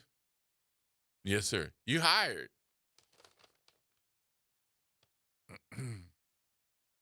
They reviewed her resume and noted that her work experience consists of nothing more than working in a bridal shop and at the French truck stop. They also recalled that she had told them that she was a beauty pageant contestant. Both employees state that she is unfit for a job there that they are aware of at the Office of Inspector General. They added that they think it is improper for the IG, a frequent customer of the French coffee truck, to be asking a barista to apply for jobs with the OIG.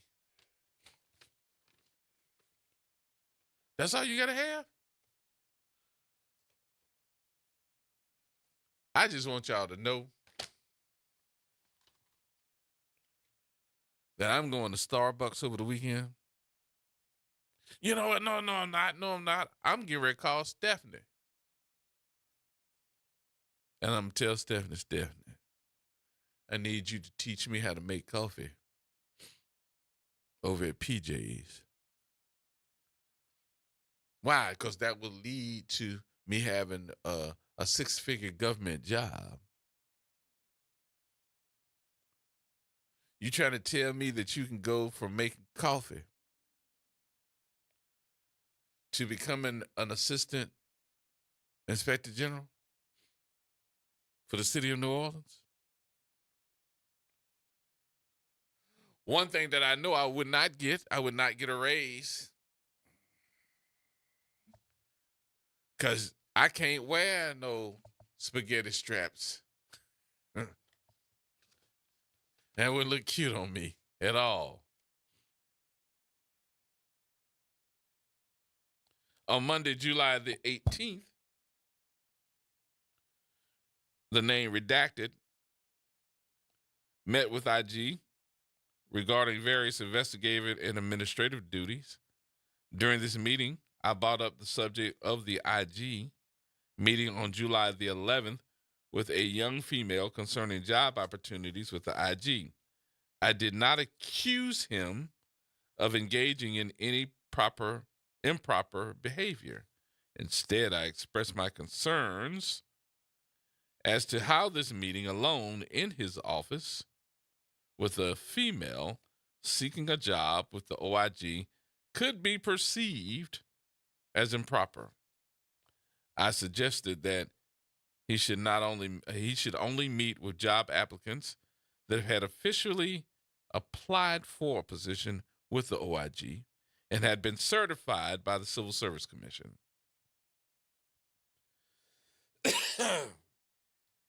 No.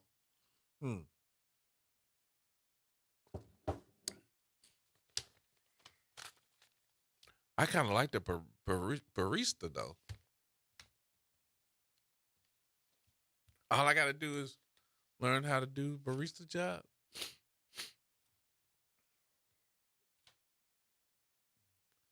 Maybe every barista now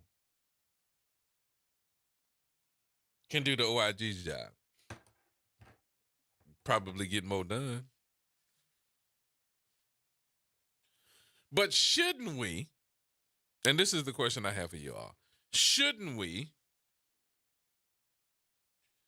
be worried that, I mean, seriously, shouldn't we be worried that they're saying that they're having clandestine type of meetings in that office with officials or governmental officials and nobody else is in those meetings? And you're supposed to be the investigative person for the city, and that means governmental investigations. Huh? Yeah. So the person you thinking is going to stop corruption, not be involved with corruption, be able to say that there's possible some corruption in the city of New Orleans, and is an independent person, is having meetings with the people that he or she will possibly have to investigate. I would possibly have to investigate you. And if I'm meeting with you, you my buddy, we having closed door meetings with no one in the office, and you know ethically that's not a good deal. You're trying to tell me that it's okay to have those meetings? I possibly was talking about some people's go-go. Yo go-go. The sheriff's go-go. Stella's go-go. The sheriff's go-go. Anybody else's go-go? And this didn't come out?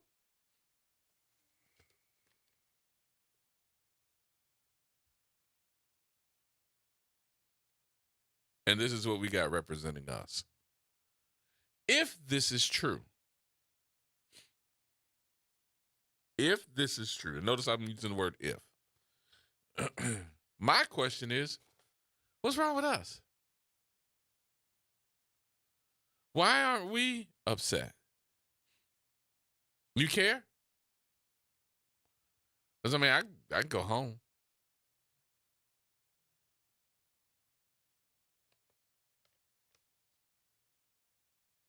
Because the biggest part of this, and one of the biggest parts, because there's so many different biggest part. I keep saying that. Well, the biggest part, and then y'all be like, well, you said that was the biggest part.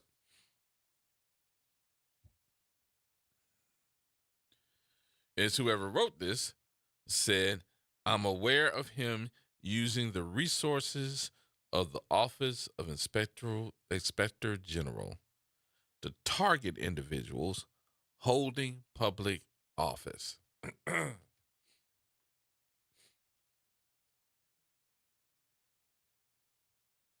They are using resources of the Office of Inspector General to target individuals holding public office. Boy, that is a serious issue.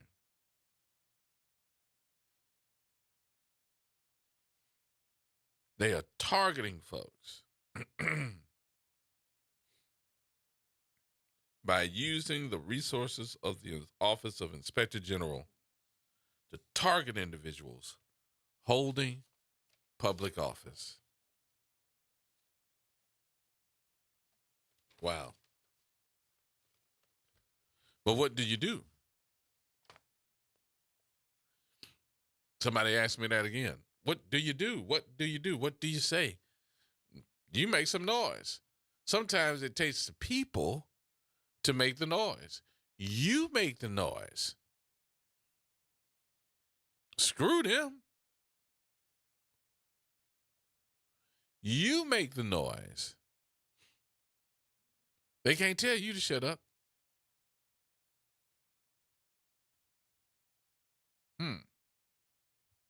And if they do tell you to shut up, raise your voice a little bit higher and louder.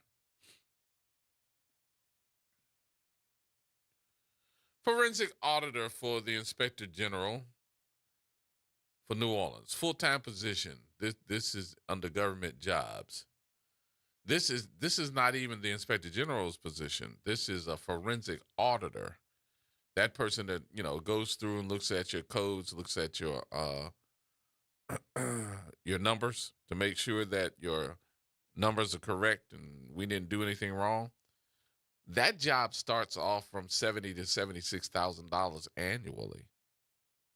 And that's just a number cruncher. I'm not trying to make it look like that's not an important job, but that's a numbers cruncher. That's not an investigator. That's a forensic auditor. That job starts between $70,000 and $76,000.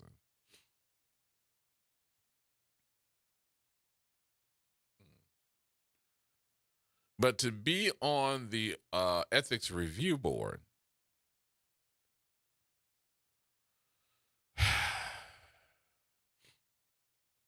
they are calling this a large and complex organization.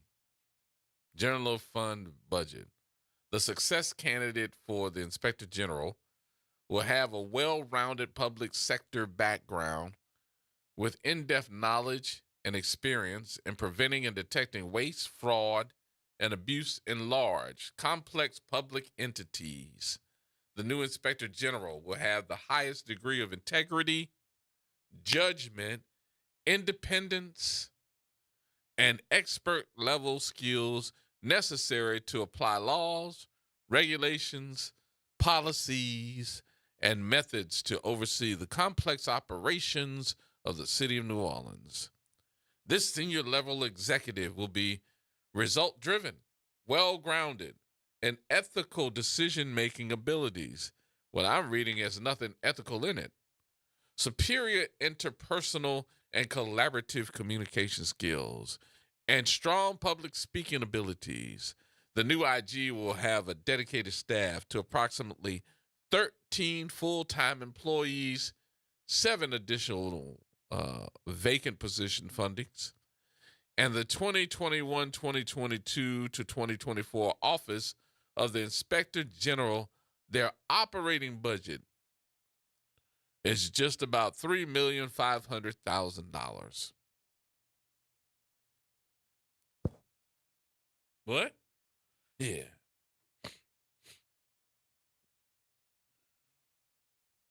They got over a $3 million budget.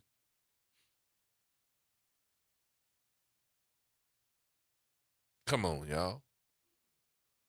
Y'all fighting to see who gonna get the last of the beans and stuff for Thanksgiving. Office of Inspector General. To prevent, detect fraud and abuse, and to promote efficiency and effectiveness in the programs and operations of the city of New Orleans.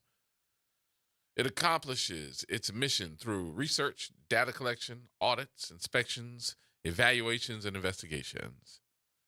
The OIG draft reports are sent to the responsible management officials for comment and then are released in the public. The OIG also refers evidence of fraud to prosecutors and makes recommendations concerning pending legislation and regulations. But if you have not used this office to your advantage, to you, you're just basically saying, okay, whatever. But if you're being investigated by the OIG, more than likely, he's going to go against you if there is a public official involved.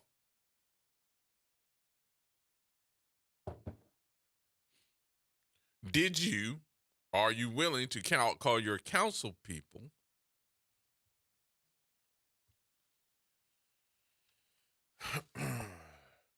to find this out?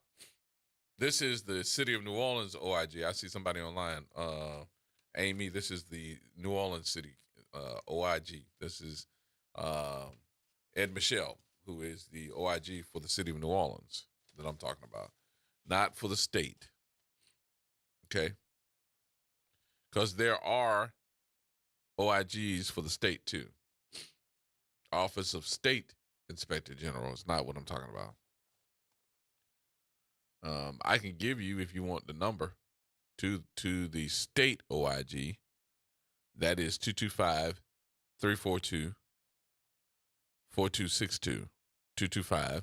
225-342-4262. That's for the state OIG's office. But I'm talking about what we're going through right now. Why is the overseer, which is the Ethics Review Board, these are folks in New Orleans. Why are we allowing them to get away with this? If nothing else, we deserve an investigation. Not know we're going to hire a law firm and they can come back and tell us what it said. No. No, ma'am. No, sir. I want a written report. And while we get that written report, I think that he needs to be removed from the office, put on some type of leave until they finish it and come back. I really do. I really do. So, who is the chief of investigations for the OIG's office? Mike Santola? Let's see. I think that's Mike Santola. Yep, Mike Santola presented an overview of OIG initiatives to members of the Association of Certified Fraud Examiners. So, yeah, he's the head of the New Orleans Office of Inspector General. So somebody's asking me now, well, did you make this your whole show? Yes. Don't you think that we should have? Here's why. Because I really feel that if the public does not stand up and ask for this to be investigated, that it won't.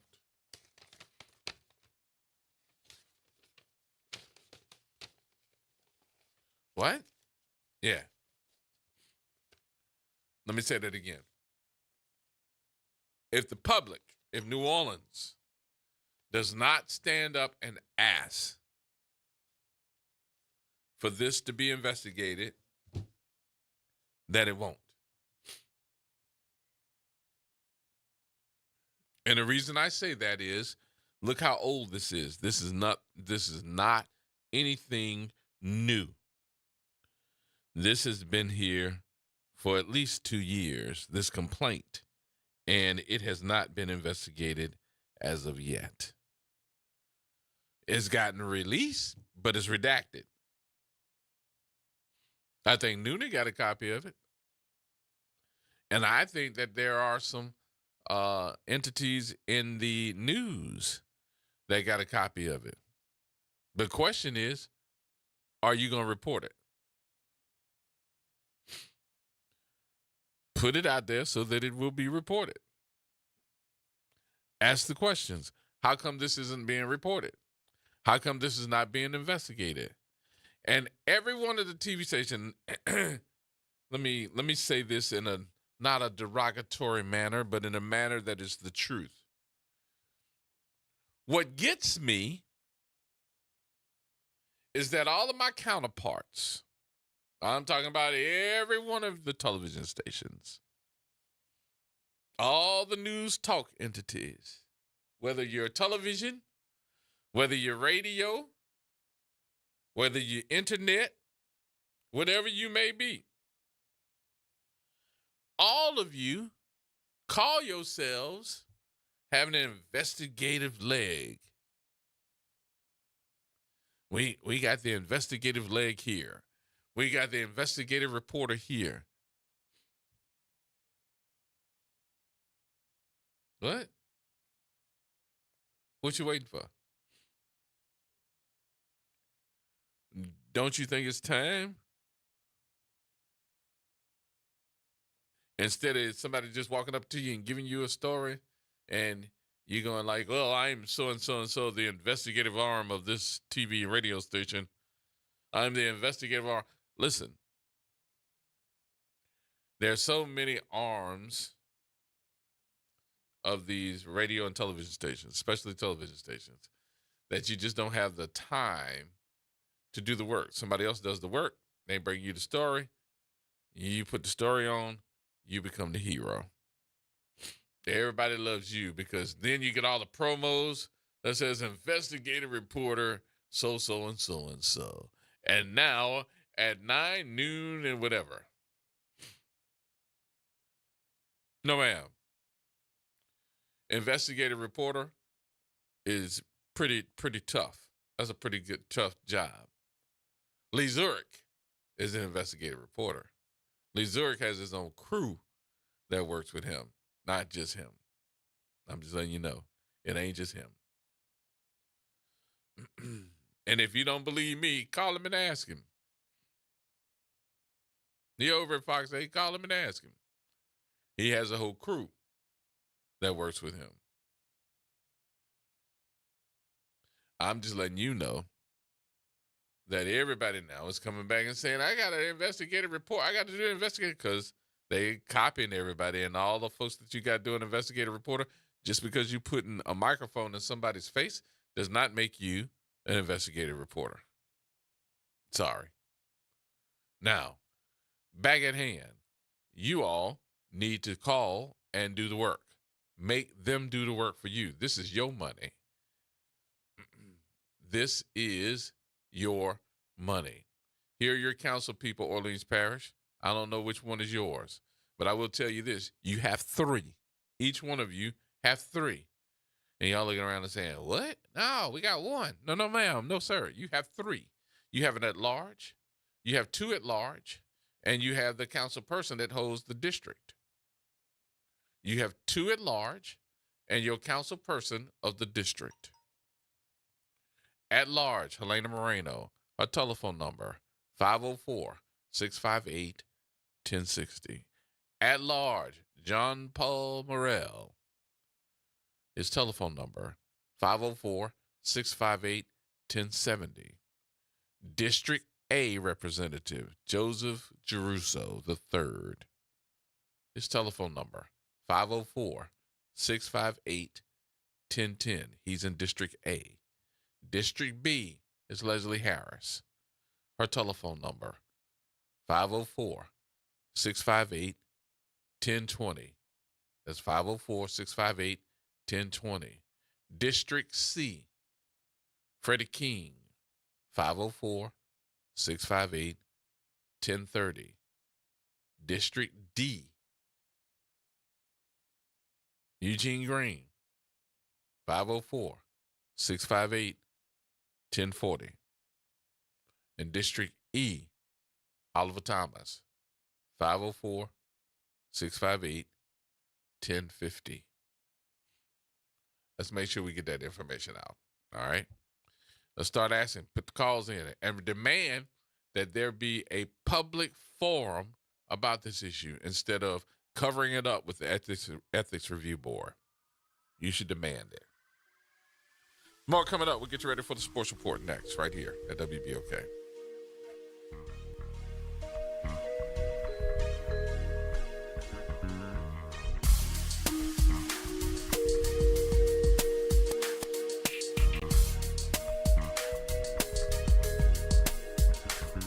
Norman Robinson is back. Can you hear me now? And he's taking no prisoners. Can you hear me now? Each weekday, Norman Robinson brings you commentary with Off the Top. The incident was shocking, disturbing, disgusting, disappointing, and sad. Each weekday, Off the Top with Norman Robinson is heard exclusively right here. It's Off the Top with Norman Robinson on WBOK 1230 AM. The holidays mean more travel, more shopping, more time online, and more personal info in more places that could expose you more to identity theft. But LifeLock monitors millions of data points per second. If your identity is stolen, our US-based restoration specialists will fix it, guaranteed, or your money back. Don't face drained accounts, fraudulent loans, or financial losses alone. Get more holiday fun and less holiday worry with LifeLock. Save up to 40% your first year with promo code NEWS. Visit lifelock.com. Terms apply. New Orleans, get ready for Inspire Fest. Join us on December 7th from 10 a.m. to 3 p.m. at McDonough 35 High School for a day of family, fun, music, and a chance to learn more about Inspire NOLA Schools, the highest performing open enrollment schools in the city. Enjoy live performances by Tanya Boyd Cannon, Brassaholics, and BJ So Cole. Bring the family, enjoy the entertainment, and see what makes Inspire NOLA different. Don't miss this unforgettable day. Find out more at inspirenolaschools.org. Visit DePaul's new Algiers Health Center at 2801 General de Gaulle Drive to receive primary and preventive care for both adults and children. Services also include behavioral health, imaging, and on-site pharmacy, vision, Medicaid enrollment assistance, and more. For appointments, visit DePaulCommunityHealthCenters.org or call 504-207-3060. The New Orleans Jazz and Heritage Foundation is the nonprofit organization that owns the New Orleans Jazz and Heritage Festival presented by Shell. With the funds generated from Jazz Fest, the foundation invests in Louisiana communities through economic development, cultural enrichment, and free educational programs. To learn more about the New Orleans Jazz and Heritage Foundation, please visit us at www.jazzandheritage.org. Join me, Dr. Jakil Ross of New Schools for New Orleans for Talk That, NOLA Education. This Monday, we'll be joined by Dr. Fulmore, Deputy Superintendent from NOLA PS, to discuss the enrollment application process for the 25-26 school year. Be sure to tune in Monday at 12:30 p.m. on 1230 AM. This is the coach, Garrett Sashere. The Sports Report is coming up next on WBOK 1230 AM.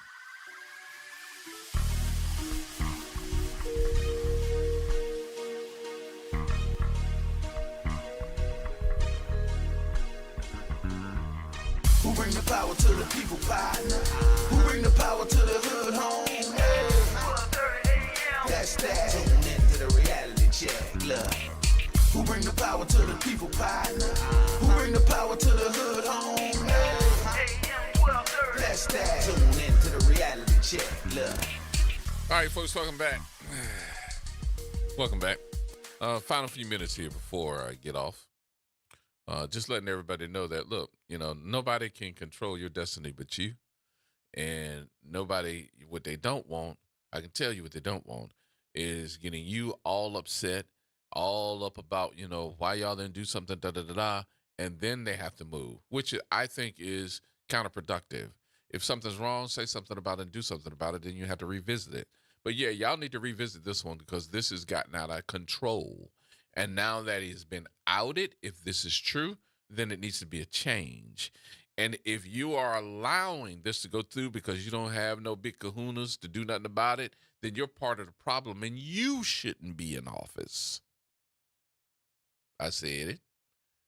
And I said what I said. But keep on letting these folks tell you what to do, how to do until you get under investigation. You're going to make somebody upset, and next thing you know, they're going to sick the dog out on you. And then we're going to be sitting up there saying, what? What had happened to him? What had happened to him? What? And then you're going to make somebody think that, I can write anything about you. I can write anything about you and put it out there, and folks will believe it. Don't let that happen. This is serious. And something should be done about it. And if you don't do nothing about it this week, next Thursday, they're not going to have the city council meeting. They're not going to do it. So think about that, y'all. Call them numbers and let them know. They may be gone for the weekend, but they're going to have to answer to you on Monday. Now, the other thing, too, got to go tonight. If you get a chance to go over to NOLA Live right off of, where's that off of O'Keefe? Our very own Leo Nocentele with the meters. Y'all know Leo.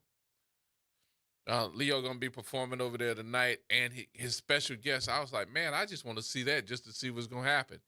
He's got Ray Parker Jr. over there tonight. So it's going to be a good concert tonight. So congratulations to Leo. And all the people that work with the meters, because they're going to do the Groove City and everything tonight. So get ready to go over there and have some fun. And over the weekend, a lot of stuff going to be happening over there. Plus, it's going to be chilly over the weekend. So make sure that you are up on your weather information. I think it's supposed to rain on Sunday. All right. Saints are off this weekend, so you don't have no reason to get upset about Monday. They're on their bye week this weekend. So we'll see. All right. Coming up, it is the Sports Report. The Sports Report is coming up, and they're going to have a whole bunch of good conversation about sports and stuff. Got to take a minute to congratulate our very own Stephanie Chambliss and all the folks over there with the Black Chamber for having a great golf tournament on today. I know y'all still swinging them clubs over at the Bartholomew Golf Club. And, man, it was good to see a lot of those African-American folks out there swinging them today. They were swinging them. So y'all have a great weekend. Whatever you do, safely, carefully is the way we want you to do it. We have the Sports Report coming up next right here on WBOK. I'll catch y'all on Monday. Dr. Shepard should be back with us after grading our papers and all the tests and all that stuff that she had to do over the week. That's why she wasn't here on Monday. Because y'all remember, we won't just call her Dr. Shepard because she's a doctor. She is also a professor here at Xavier University. And I know that she was working hard. She had to get all that stuff done. So she'll be back on Monday. Y'all have a great weekend. Whatever you do, safely and carefully is the way we want you to do it. Y'all take care.